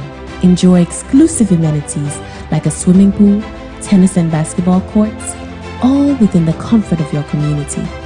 Start your mornings with peaceful walks or energizing jogs under the shade of palm trees and stunning views of the Peduase Ebri Mountains and city skyline. Starting from 450,000 Ghana cedis and a flexible payment plan, visit www.rehobothpropertiesgh.com to make inquiries. Call or WhatsApp us on 020-682-3524, 055-375-1933, or 024-476-4499. Rehoboth Properties, quality housing for all. I'm here at Mycom JA Limited to show you the Promethean Active Panel, the ultimate tool for corporate institutions, hospitals, schools, and your home. With its crystal clear 4K display and an unbreakable screen with an ultra responsive touch technology. This isn't just a screen, it's a game changer. For corporate institutions and in schools, this active panel can be used for Zoom meetings and PowerPoint presentation. And oh, your homes are not left behind. You can use it to watch all your favorite programs by just connecting to a Fire Stick, and you can get access to channels like Netflix and Amazon, and voila, you are in there. At Mycom JA Limited, we provide you with the best quality products from the United States of America with 1-year warranty. You can get an Playing for your country, easy. Scoring, easy. Avoiding injuries, easy. Winning, easy. But you know what be easy now? Kivo 4-in-1 Gary mix. Easy. It gets everything inside. Gary, creamer, sugar, roasted granules. Just add water, then sharp my soakings make ready. Taste and energy, made easy. I'm a match winner, but the real champion is Kivo 4-in-1 Gary mix. Champion taste. This advert is FDA approved. Yes, next. Hey, Nadia Benson, Asamo. Me didn't tontum. Mr. Freddy Calico, just call me cockroach. Now, Mr. Freddy once now. Hey, that's you. Improve car. Yeah. Captain Mosquito, double the action.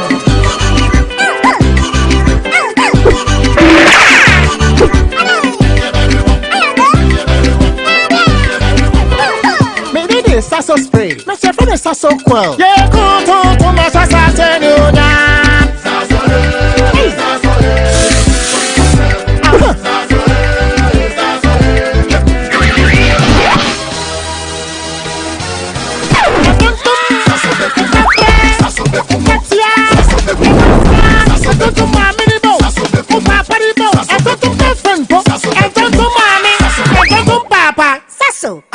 Tom Preko.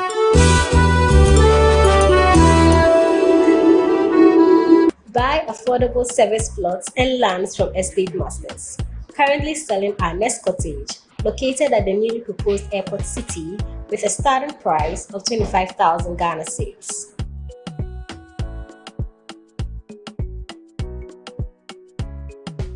We also have Palm Hills, located at Panfukuro in the Gomwa East District, also with a starting price of 15,000 Ghana cedis.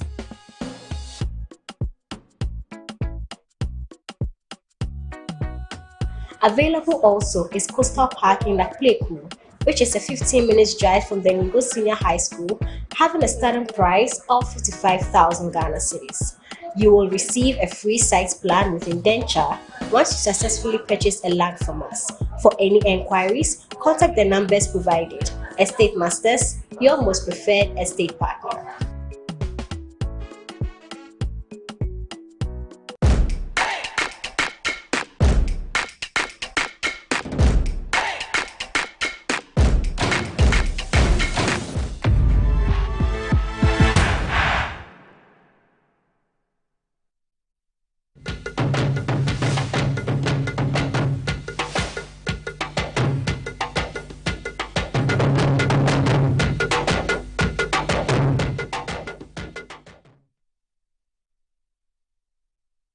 Welcome back to the show. I'm still getting text messages from the Professor Gyampo conversation.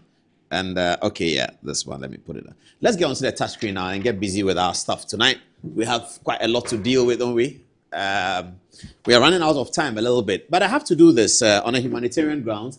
Help save blessed Amejako's life. A 20-year-old fighter battling stage 3 acute myeloid leukemia. I'm so sorry about this. His name is Blessed. He urgently needs a bone marrow transplant, a life-saving procedure available only in India. The cost of this treatment is $80,000. Wow. $80,000. An amount his family cannot afford alone. Despite multiple hospitalizations and a recent relapse, Blessed remains hopeful and determined to fight this battle. Please, those of you philanthropists who may be watching, who are interested in helping, and we should all be, please send the Momo to 054 88 58 222. The number again, viewers, as you can see on the screen, please, is 054 88 58 222. The name on the account is Elliot Amejako, and he desperately needs help. They sent this to me. I'm sure they've sent it to other media platforms so that the beautiful Ghanaian kindness can come in. He's only 20 years old.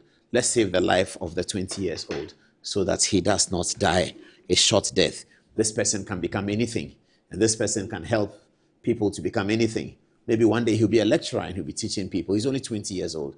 Let's see what we can do. The number again is 054 88 58 222. And the name on the account is Elliot Amejako. And the boy's name is Blessed Amejako. And his life is in danger unless we can raise $80,000. Okay. Is 24 minutes to the top of the hour, 11 o'clock. Let's get on with our stuff. Here is Yaya Koku. I remember this story when the Honorable Yaya Koku became the boss at the National Identification Authority, the NIA. And there was a lot of concern about how it was useful for him to be appointed, that he worked there, he had experience there. This afternoon, we saw the news that people at the NIA are on strike. We've never heard that before. We've never heard that. I've never heard people on NIA going on strike before, but it's happened now. What could be happening there? Is he doing something wrong? And we'll read the notice of industrial action. It says, this is from the group that are on strike at the National Identification Authority. It says, dear members, following a resolution by the Divisional Executive Council of the Public Services Workers Union, NIA, and after a final round of engagement with the Ministry of Finance on June 23rd, 2025, we write to formally inform you that the union will embark on an indefinite strike action effective today, Tuesday, June 24th. This difficult but necessary decision, they say, has become inevitable due to the Ministry of Finance's failure to provide a definite commitment or timeline regarding the payment of the operational support allowance, the only allowance NIA staff gets to supplement their meager basic salary. This allowance was the outcome of extensive negotiations concluded in July 2024 between the Government of Ghana's team, comprising the Fair Wages and Salaries Commission and the Ministry of Finance and representatives of the union. In line with the agreement reached, payment of the allowance commenced in August 2024 and continued through to December 2024. Unfortunately, these payments have stalled since January 2025. Throughout this period, staff have exercised considerable patience and restraint, largely out of respect for assurances from NIA management, who communicated that tireless efforts were being made to resolve the matter and resume payment. Part of management's communication regarding these efforts was evident during a press briefing held on June 18, 2025, where management publicly re-echoed their assurance that the outstanding allowances will be paid, quote, very, very soon, unquote. Despite this and many assurances as of today, especially after a crunch meeting at the Ministry of Finance, no concrete steps or timelines have been provided to address the matter.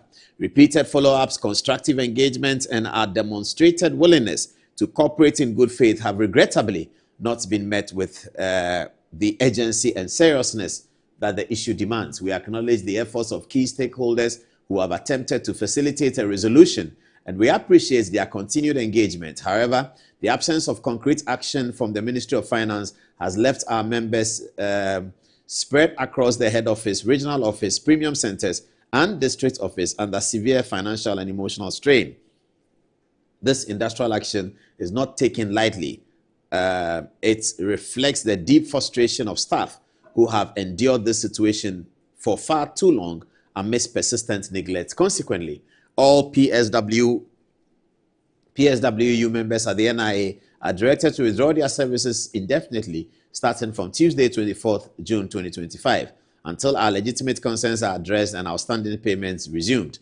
We urge all members to remain united, peaceful, and law-abiding throughout this period. The union remains open to constructive dialogue, provided such discussions lead to prompt and full payment of the operational support allowance as negotiated, agreed, and signed. Thank you for your cooperation. Well, so this is the story at the National Insurance Authority. It comes as a surprise to a lot of us because when Yaya Kwaku took over, we were told that a lot is going to change, that Ken Atifa was doing everything wrong. It was said that Ken Atifa had sidelined him because he was an NDC person. Then he was maltreated for political reasons. And so he was restored there as the boss of the NIA. And this is the first time we are seeing the industrial action. They say that the agreement was made in July 2024 with the MPP to give them some salary. Very similar. It resonates with the nurses story. Very similar to the nurses story. Agreements made, everything on course, and then suddenly something happens. Well, we hope that things will change at the NIA and the workers will get their due.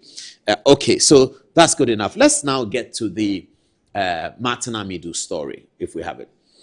Martin Benskiser Amidu has written an article and he's concerned about Kisi Ajaben's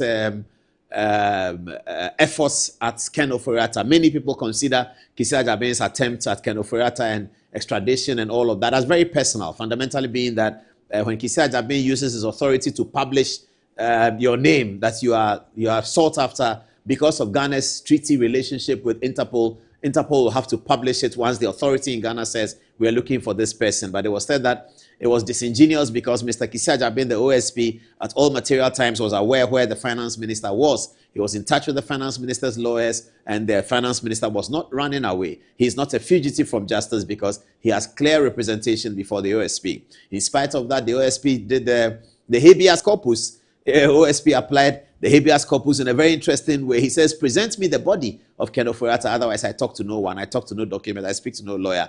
Do me the habeas corpus, and that has been thought to be very personal. Tonight, Martin Benskiser Amidu, the first occupant of the Office of the Special Prosecutor created by the Akufo-Addo administration, has something to say about it. Let's see what he says. He says the now notoriously shameful Gestapo-style and humiliating search of Ken Ofori-Atta's residence on 10th February 2025 in his absence in the United States of America by a select team of operatives of the National Security Secretariat led by Richard Jakpa, and his subsequent declaration by the Special Prosecutor Kisia Jabeng at a media press conference on 12 February 2025 as a fugitive from justice has now confirmed to be a unified approved government operation masquerading as an exercise of discretionary power by separate independent law enforcement agencies. Martin Amidu continues by saying that the pieces of the jigsaw have fallen in place, and those with common sense can now reason and see that the Special Prosecutor's letter of 25th January 2025 demanding the appearance of the former Minister of Finance Ken Ofori-Atta in person at the office of the Special Prosecutor for investigations for the suspected commission of a number of corruption and corruption-related offenses and the invasion of the privacy of his home on 10 February 2025 by the National Security Services were intertwined and interwoven as coming directly upon the orders of the government. Martin Amidu continues by saying that the balloon concealing the dishonorable lies and disclaimers that Special Prosecutor has consistently told the citizens of Ghana at a series of media conferences that he was acting independently of government directives and orders has been burst by the exclusive interview granted by the Deputy Minister for Justice, Justice Sremsai, on 11th June 2025 to Joy News, which puts the government's active participation in the unified operation to humiliate Ken Ofori-Atta in court of public opinion beyond doubt. As myjoyonline.com reported on the 10th of June 2025, quote, the search of SML on warrant was carried out under court orders, was supported by personnel from the National Security Secretariat, unquote, showing the joint nature of the operations from the inception of the OSP's inquisition called an investigation. The source of the Special Prosecutor's authority to conduct the political kabuki dance of trying Ken Ofori-Atta in the court of public opinion, beginning with the media conference of 12 February 2025, leading to the second infamous public show of declaring him a wanted person, together with the declaration of his being a fugitive from justice on 2nd June 2025, and finally culminating in the publication of an Interpol red notice against him on 5th June 2025, have now come home to roost at the President's office as the repository of the prosecutorial executive authority of Ghana. In my last discourse on the political persecution of Ken Ofori-Atta in court of public opinion, instead of prosecution in court of law, I asked for answers whether the Special Prosecutor had the temerity to issue an Interpol red notice against a former member of the National Security Council who was abroad without notifying the President of his intentions for reasons of the country's national security. The Deputy Minister for Justice, Justice Sremsai, has provided the answers by confirming my suspicion that the Special Prosecutor was acting on the direct orders of the government and the Attorney General's office all along. This is a typical case of, quote, cry havoc and let slip the dogs of war. See Mark Antony in Julius Caesar. Master Amidu likes literature, doesn't he? The OSP has no authority to make any extradition request to the United States of America pursuant to the request and published Interpol red notice. An extradition request to the designated authority of a counterpart requested state, such as the U.S., has to come from a designated authority of counterpart requesting state, such as Ghana, even though a law enforcing authority of the requesting state might have initiated the request for extradition. I don't quite get that, but let's move on. I'm sure we'll get it as we go on. Consequently, he says, the Special Prosecutor could not have cowardly refused or failed to investigate Ken Ofori-Atta while the New Patriotic Party, which appointed him, was in government, only to turn around 18 days after the MPP handed over power to NDC to courageously hound him in the media without instructions from above, and an assurance that the government, as the requesting authority in Ghana, will make an extradition request to the U.S. for his surrender to Ghana. The corruption and corruption-related offenses for which a warrant of arrest was obtained for the arrest of Ken Ofori-Atta, upon which the Special Prosecutor requested the Interpol red notice, is stated as abuse of public office for profit. It follows that should Ken Ofori-Atta be surrendered to the Ghanaian authority, which is most likely, in my estimation, he cannot be brought to trial in Ghana for any other crime or offense on account of any other matter than those for which the extradition has taken place until he has been restored or has had opportunity of returning to the territory of the high contracting party by whom he has been surrendered. See Article 7 of the Bilateral Extradition Treaty. Okay, that's Martin Amidu. It says the Constitution demands even-handed justice in the investigation of criminal suspects, no matter who the suspects are. That is why, as a constitutional advocate who made findings on suspected corruption offenses in the pending uninvestigated Gyampo royalties transaction report, as a founding special prosecutor, I also have a constitutional duty to speak out against the inquisition instead of the prosecution of Ken Ofori-Atta, who is entitled to the fundamental rights of a fair trial in a court of law. Stop subverting the 1992 Constitution. That's Martin Benskiser Amidu speaking there. He says that he had also investigated Ken Ofori-Atta when he was Minister of Finance relating to the Gyampo royalties, but he didn't go about it this way. That he says that the way the Deputy Attorney General responded to the interview on Joy FM suggests that the government is part and parcel of Kisia Jaben's operations, and that Kisia Jaben's operations may constitute a subversion of the 1992 Constitution. As they say, in a democracy, the minority will always have their say, but the majority will have their way until the next election. Okay, so let's see what happens with Martin Benskiser Amidu. But there's a video of somebody who was complaining about the Attorney General. This is an NDC guy who was speaking on radio, television or radio. He was complaining about the Attorney General's persistent press conferences. He's an NDC guy, and it was quite interesting why an NDC person is concerned about the Attorney General's press conferences without prosecuting. Have a look at him. Attorney General, the one who put the door in the podium, Gongo Mitano crowd about the room. Yes. Jana some crania ko baby fufro. Yeah, can't who so no debi about the room. Fedipa ko to Jana about the room. A press conference on for so ben also. Men ko fana say ma that room na debi awobo. One Attorney General, any fan na who say Attorney General be debi about the room. One more the kind project papa we are say well come America be America UK near that one so be about the room. Obi a mistake of Fanco court. Would the debi address and watch a come no be honum. Where I say where fan I am a good am the sabi uni na wo say. Who the year hold them? Fako court, yada ubo, to them and pen and answer umpatie. Ah, one ma, they be Uncle Fossy, they be Uncle Fossy, that the army young Messaba house, I'm judging million fee, Messaba. Winning, the money young one say, give to a wife, a quack of Mustafa Mabecan, and penny falling now, Jamuga Bonting, and that the uncle for all year when Uncle for Mabecan, or Munina case, or Munina County, 9 penny for no teaching, or I don't know for one count.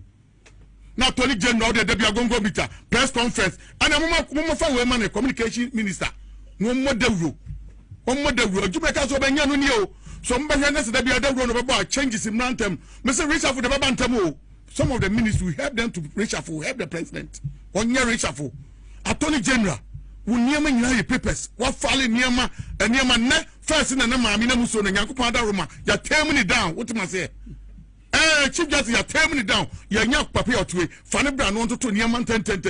And somebody are confirmed. Who for the enemy court? What's what big press conference? Watch a court. The open court or open court shall be and go for pay up at the only court to pay. Let's get to foreign affairs. My good friend, Kujito Ablakwa, is doing well. He's doing quite well, isn't he? That's what we heard. He said he was going to make the passport office work 24 hours. Has that started? Should we take our cameras there to check tonight? Should we go to the passport office tonight and see whether the 24-hour is working? I keep advising some of these young friends of ours that politics and governance is a long process. You know, you're going to be in power for 4 years, maybe 8 years, maybe 12 years, maybe 16 years. So you really have to be calculated in the things you say. And unfortunately for this generation of politicians, there's always social media that doesn't forget. For the politicians of the earlier generations, there was no social media, there's no video, there's nothing. There's only one GBC. They can say things and get away with it. But now the democracy standards are higher, the stakes are higher. You cannot say things and get away with it. One day when I become, I'm nominated for a ministerial position, everything that I've been saying on Good Evening Ghana will come to the vetting. They're going to play it and say, hey, Mr. Paul, 2017, this is what you said. Play the video and I'll be on the TV. And then if I have said some things that I'm contradicting myself at that time, I'll be grossly embarrassed. I may even lose the position.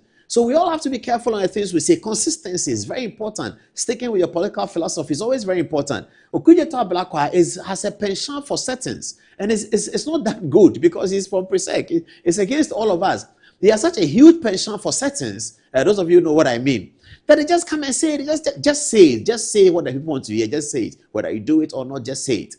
So he came out and said that passport is going to be cheaper. Apparently, I've seen it on social media. We haven't checked that yet, but apparently the passport has actually gone up. The cost of obtaining a passport, when he said it is cheaper, has actually gone up. He came and said that he's promising chip embedded passport, and then it turned out that Akufo-Addo had already done it. Some people had chip embedded passports already before he became foreign minister. So that's swept under the carpet. Then he came up and said that in America, there's fraud in the Washington office, total complete fraud. And that is a guy called Kwate who was brought in by MPP to siphon money and steal money. And he announced to Parliament that all the money that had been stolen by the MPP in Washington, D.C. was $4 million to enrage Ghanaians against the MPP. Yes, many Ghanaians were outraged about that. But is it true or settings? Whatever it is, whether it's true or it's not true, time will definitely give it up. And giving it up will occur before the next 4 years. And it will be time for atonement of sins. And that could be nasty for politicians when you're asked to atone for sins. You saw what happened to some of the MPP parliamentarians in the 2024 election. The MPP party as a whole is called atonement of sins in politics. And it happens everywhere. And it happens to either party. So when I see these things, I talk about it because I'm quite worried. I believed him until I heard Alima Mahama here, who was the ambassador in Washington, D.C. I believed that Barack until I heard Alima. I'm going to play the video of Alima for you. Alima was interviewed by Joy FM, and she spoke about the things Ablakwa had said. I like the way Alima started by saying that she had heard everything Ablakwa had said, but she knew that was politics as usual because she's been in the game for a while. But then when Ablakwa then went to Parliament and put it on the record of the Hansard, then she felt obliged to come and answer. This is what she told Joy FM. To the United States, Hajia Alima Mahama, we appreciate your time here on Joy News Prime. You've been accused of conniving with the ex-embassy staff to defraud the state. Is that the case? Well, I'm not sure he has exactly said that. I want to be fair to him. He has not exactly said that, but he did indicate in Parliament yesterday that I signed a contract with a Ghana Travel Consult, and it sought to legitimize palpable wrong. Those were his quotations. This conversation has been going on. He's been on, but I've been in this game long, so I wasn't worried about it. But now that he's brought my name up in Parliament, it is time that I also speak up to it. And the part that you just played is so incorrect. We signed a contract with Fresh Company. The company is called Ghana Travel Company. And we allowed the company to provide services to applicants, visa and passport applicants, by dispatching their passports to them. So it's like a courier service. And the contract is clear. I sent it to Joy FM to look at. That was the rule. And for him to also take full responsibility for any undeliverable package. We stated clearly in the contract that the company will not receive any payment. And Ghana embassy is indemnified. We don't take any, he takes responsibility for any losses or any misapplication.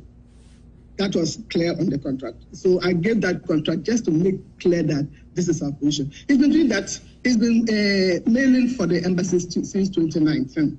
I observed the 2019, 2023. I said, look, where is the formal document? It's better to have a formal document so that when there is a problem, they don't hold Ghana responsible. But let's look at the magnitude of this scandal. Ablakwa is claiming some 4.8 million Ghana cedis was lost annually. This happened at a time when you were in office. Are you saying this happened on your blind side? Is that the case? You were not aware of this? I think it is his imagination, and I don't know how he calculated it. One, Ghana government does not engage in courier service. We don't take funds for it. We are not in that business. We don't engage courier service. We don't do courier services. We don't. So if we give a contract to somebody to engage in courier services, it's not as if we are taking the work that Ghana government should have done and given to somebody. Ghana embassy should have done and given to somebody. So it is false. So Ghana government does not provide courier service, and Ghana government does not benefit financially from any courier service. So he took the courier service and he engages the various companies, FedEx, UPS, and comes to terms with them about payment. As his company, he did engage, and they gave him a flat rate for every country, for every state, even from California to DC, 29.75 as he indicated. Whatever he gets, I don't go to look at it because it's not Ghana's government business. Away from the courier services, let's look at the allegations that he diverted funds meant for the state when it comes to visa application processes. Under my watch, there was no sections. How can you divert? Listen, when you apply for visa, you pay online. You don't receive cash. You don't receive check. So you pay online and it goes direct to Ghana, to the embassy's account for the visas. We have an account for that. It goes direct to that account. And the merchant services in this account will work on it and then post all the money into the Ghana account. So he has no access to our account. And we have auditors coming to check every year in Ghana. And no auditor has told us that there's any money diverted. But I'm saying, he says he wants to do an investigation. Let him do. And let's all hold him to the report of the investigation. It is not possible. The only money that he has access to is the money that is paid for the courier service. And that courier service, the embassy is not our work. We do not provide courier service. So whatever he's paid for, it is his money. For example, Ghana free education, free HS. We provided free HS. But government does not provide money for transportation of the child to the school. So you cannot say the money that the parents provided for transportation of the school is money that should have been government. But the Foreign Affairs Minister is alleging that the system that you just outlined has been compromised. The reason why he had access to funds made for the state being diverted to his personal company. Are you open to an external audit? I'm saying that every year, Auditor General Department comes to the embassy to audit. They don't joke with the U.S. embassy because it's a big embassy. So you can ask the auditors every year when they come to audit. And the Ministry of Foreign Staff, they come with the auditors. They come to audit every year. I'm saying we don't receive cash in any way. And he has no way. Control and Accountant Department, they have senior accountants managing the account in Washington on permanent term. They post them there, 2 senior accountants managing the account. Control and Accountant General will not even allow them to divert any money. And every time, and US, you cannot just come and siphon money. You cannot just come and siphon money from any Ghana account. It's not possible. But I'm saying, he says he's going to conduct investigation. Let him do the investigation, and I want us to hold him to it so that people don't just come and say anything, then after some months, it just goes on. And I was also quite surprised that Ablakwa said in Parliament that Kwarteng guy has embezzled $4 million of Ghana's money, no charge, no arrest, no anything, no paperwork, no invitation. I think you should have been telling Parliament that, Mr. Speaker, an arrest has been conducted and the charge has been preferred.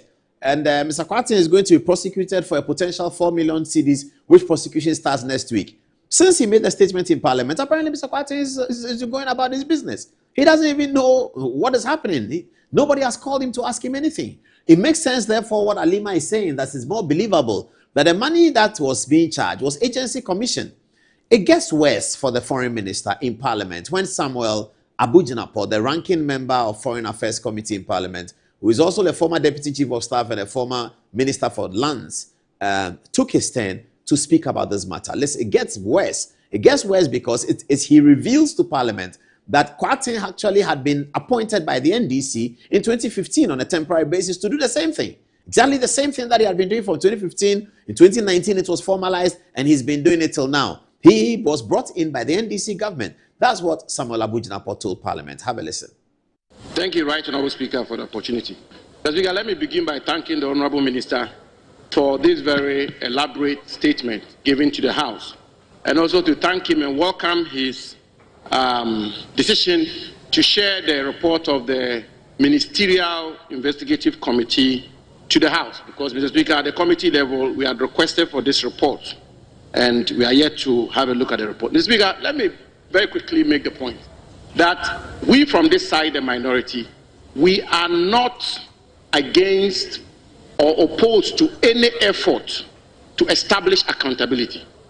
We don't have any difficulty whatsoever. And indeed, Mr. Speaker, we encourage the minister to ensure that wherever there is rot or wherever there is corruption, he should investigate, root it out, and bring the perpetrators to book.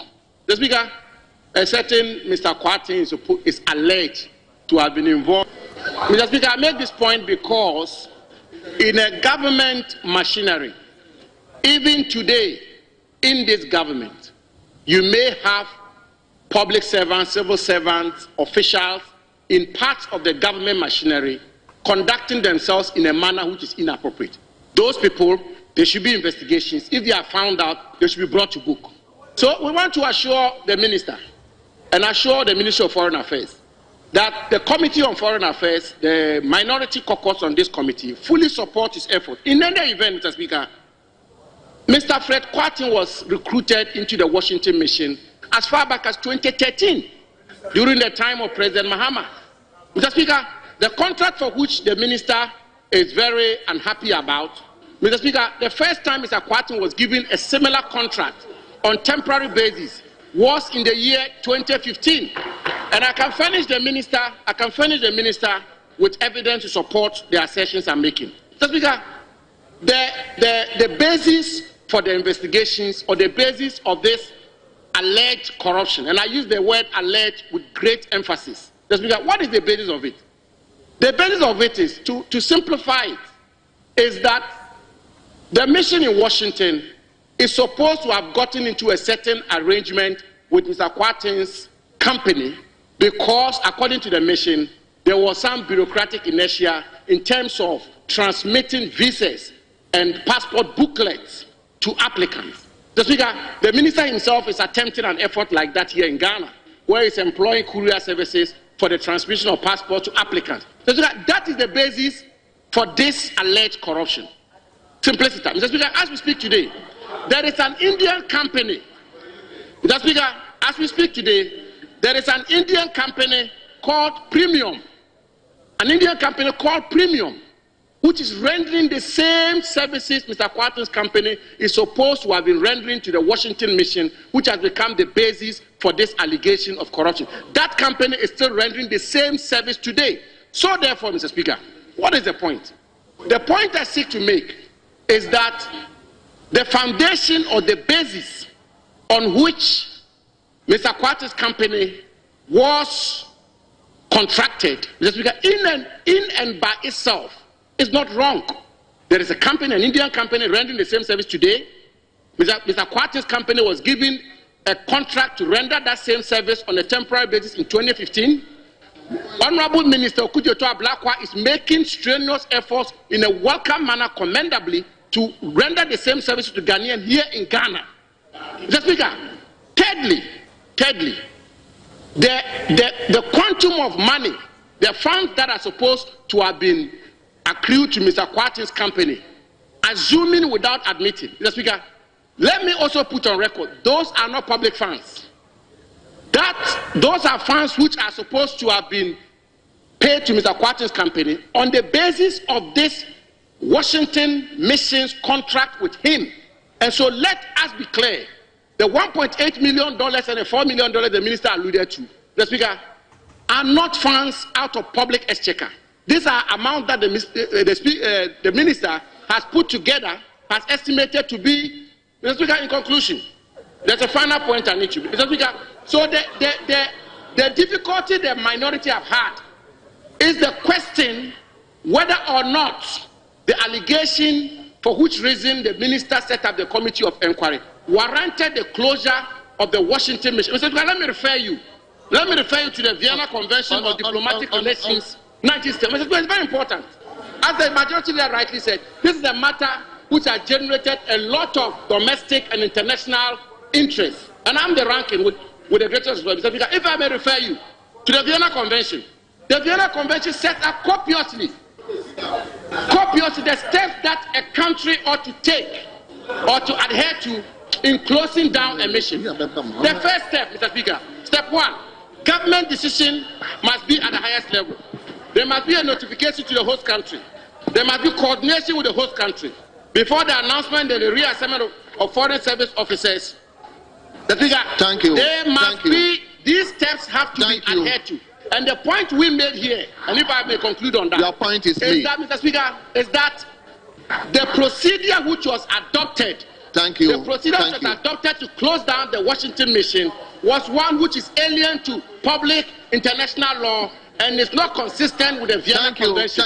And in 48 hours, the minister opened the mission, and that tells us that the decision was a rushed one.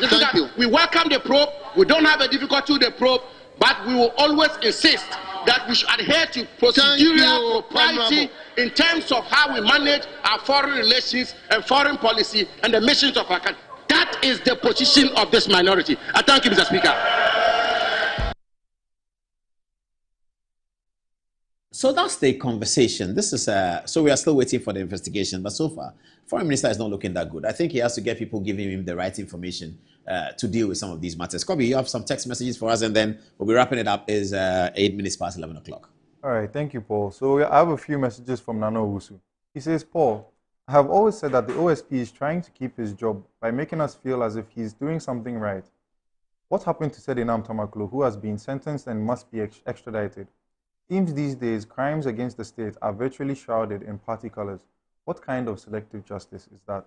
He also says that, Paul, as for Okujeto Ablakwa, he lives in a so-called rented mansion, which he managed to submit some fake documents to Parliament and got away with that.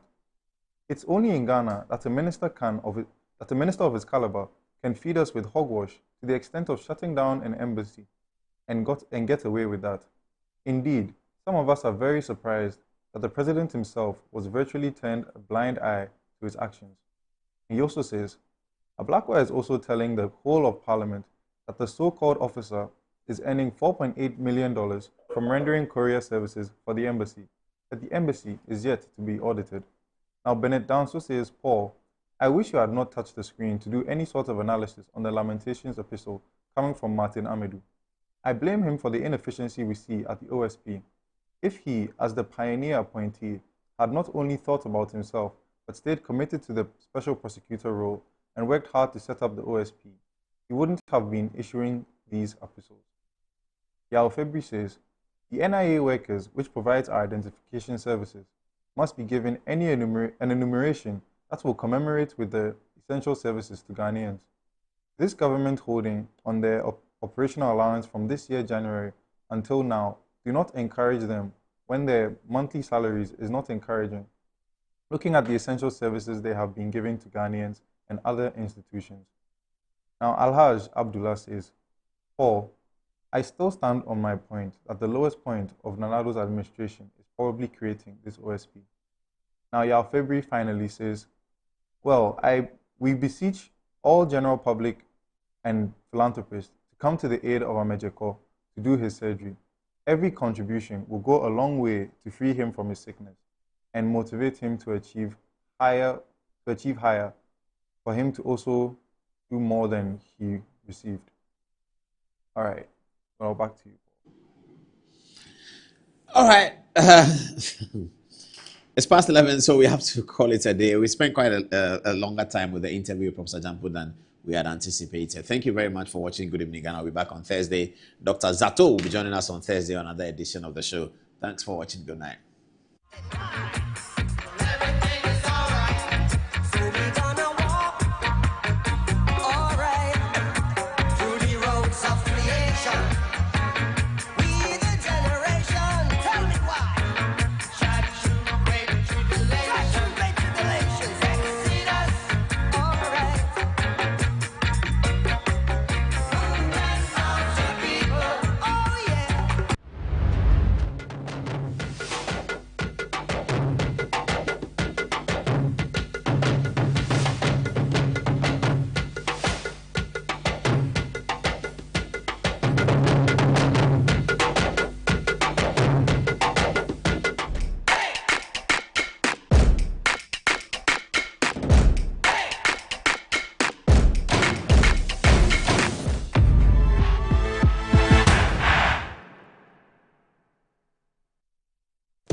biggest car center in Ghana, offering unparalleled round-the-clock service in autos and accessories. Nadam Autofix is the biggest distributors of used tires in Ghana, offering first-grade second-hand car tires of all rim sizes at both wholesale and retail prices. We are also the leading name in car sensor diagnostics, corrections and sales of car accessories. We excel in car washing and detailing with state-of-the-art steam engine washing machines that keep water away from your engine, ensuring a clean, healthy and responsive engine. Nadam Autofix, the first name in servicing, car accessories and car washing. Visit us today and experience the world of class difference. Find us today at Asoridaho, directly opposite Dansoman KFC and the Shell filling station. For more details, you can call us on 0503 244 266 or 0535 339823. Nado Motofix, Wokwanso Nyonko Papa. Wabedum time aso. Hey, J. Watch it, na learning. Missy, watch and learn. Mekwaya mabesisia. Abozing. Akache say no ya konate and the more drink woman. Hey. But I tell you. Oh, sorry. She knew her old days. Eji, Dabio, baby wom. Ready? Hey, baby wom. Ah, Eji, I'll cause some discomfort. Ah. Sorry, uncle, where would the dad? Why your funeral? At your phone for Aerofield Trading. Sorry, it killed them all. No mum share Nanda Daya was mosquito call Esudu Womunumu. Na say spray with them musa. Chaisima edronum ansana ko dynamo. And Kratoi FDA Ajatum. I'm here at Mycom JA Limited to show you the Promethean Active Panel, the ultimate tool for corporate institutions, hospitals, schools, and your home. With its crystal clear 4K display and an unbreakable screen with an ultra responsive touch technology. This isn't just a screen, it's a game changer. For corporate institutions and in schools, this active panel can be used for Zoom meetings and PowerPoint presentation. And oh, your homes are not left behind. You can use it to watch all your favorite programs by just connecting to a Fire Stick, and you can get access to channels like Netflix and Amazon, and voila, you are in there. At Mycom JA Limited, we provide you with the best quality products from the United States of America with 1 year warranty. You can get an MGL Logistics and Supply is your trusted partner, providing seamless solutions for all your procurement needs. From sourcing products to managing imports and exports, we ensure smooth and efficient transactions every step of the way. Whether you require goods from across the globe or need assistance in exporting your products to international markets, we got you covered. General trading is at the heart of our expertise. We specialize in a wide range of products, catering to various industries and markets. As a trusted dealership in building materials, we provide high-quality products that meet the demands of our construction projects. Additionally, we act as manufacturers' representatives, connecting producers with distributors. Our expertise in logistics is the backbone of our operations. We plan and execute transportation and delivery of goods, ensuring they reach their destination on time and in optimal condition. MGO Logistics and Supply, guaranteed satisfaction. Where to get polytank? Oh, and you're fine. Go straight. No, I'm not left, right. That's right. Ghana na ye wono. So we nim dwomo a na ye data. Who knows? Abe, na here. Me pe polytank ato. Enu ti na me nua ba yo tu pe bia be na ba yo. O food pe bia e de entwa ye kura. Akuya bulambo kotoman. Emu ha. Like they take to buy so. Go to the distributor and you give the original polytank. Polytank. You get a sound? Polytank. Papananka Sankasa.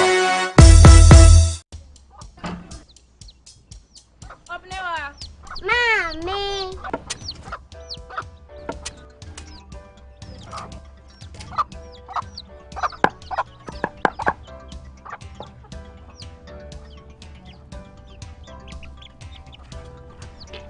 Michelle say, fe. Yum. Different era, better result. Time has changed and time has brought Kel Charcoal Toothpaste. Healthy gums, anti-cavity, fresher breath, and it whitens teeth.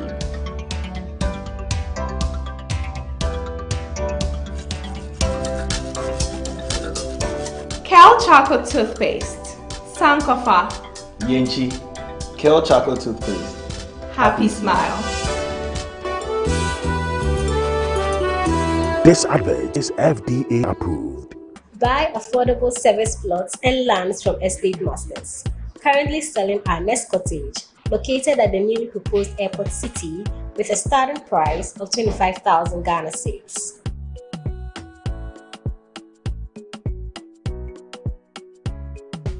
We also have Park Hills, located at Panfukuro in the Gomwa East District, also with a starting price of 15,000 Ghana cedis.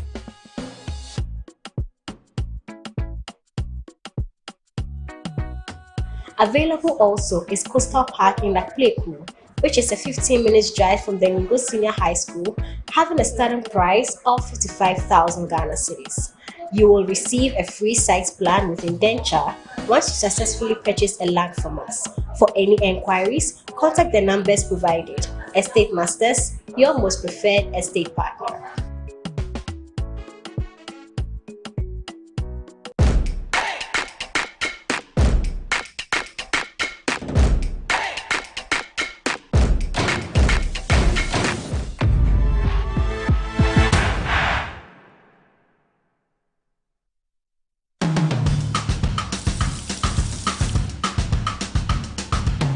Welcome to Cook Africa, straight to the Ashanti region.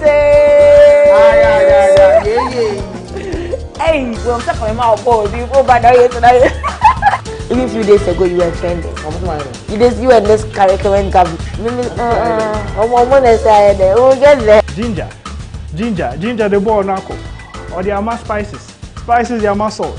We bet my chance. Or the mama money. Money they call. Debbie, welcome, go cake. So my grandmother took care of me. Okay. So she actually taught me how to do this. Anyway, I go there.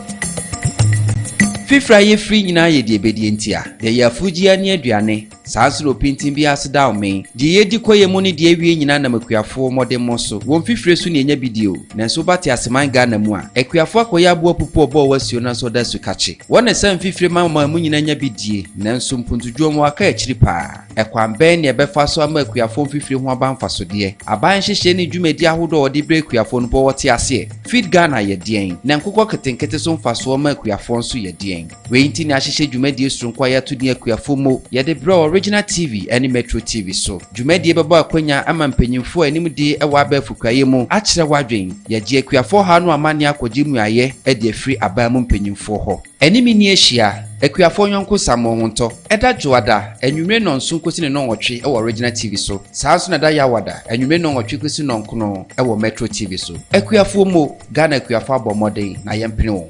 Ekwiafomo is sponsored by ACAP Compost. ACAP Compost comes in 3 varieties. ACAP Compost, ACAP Compost X, ACAP Compost Plus.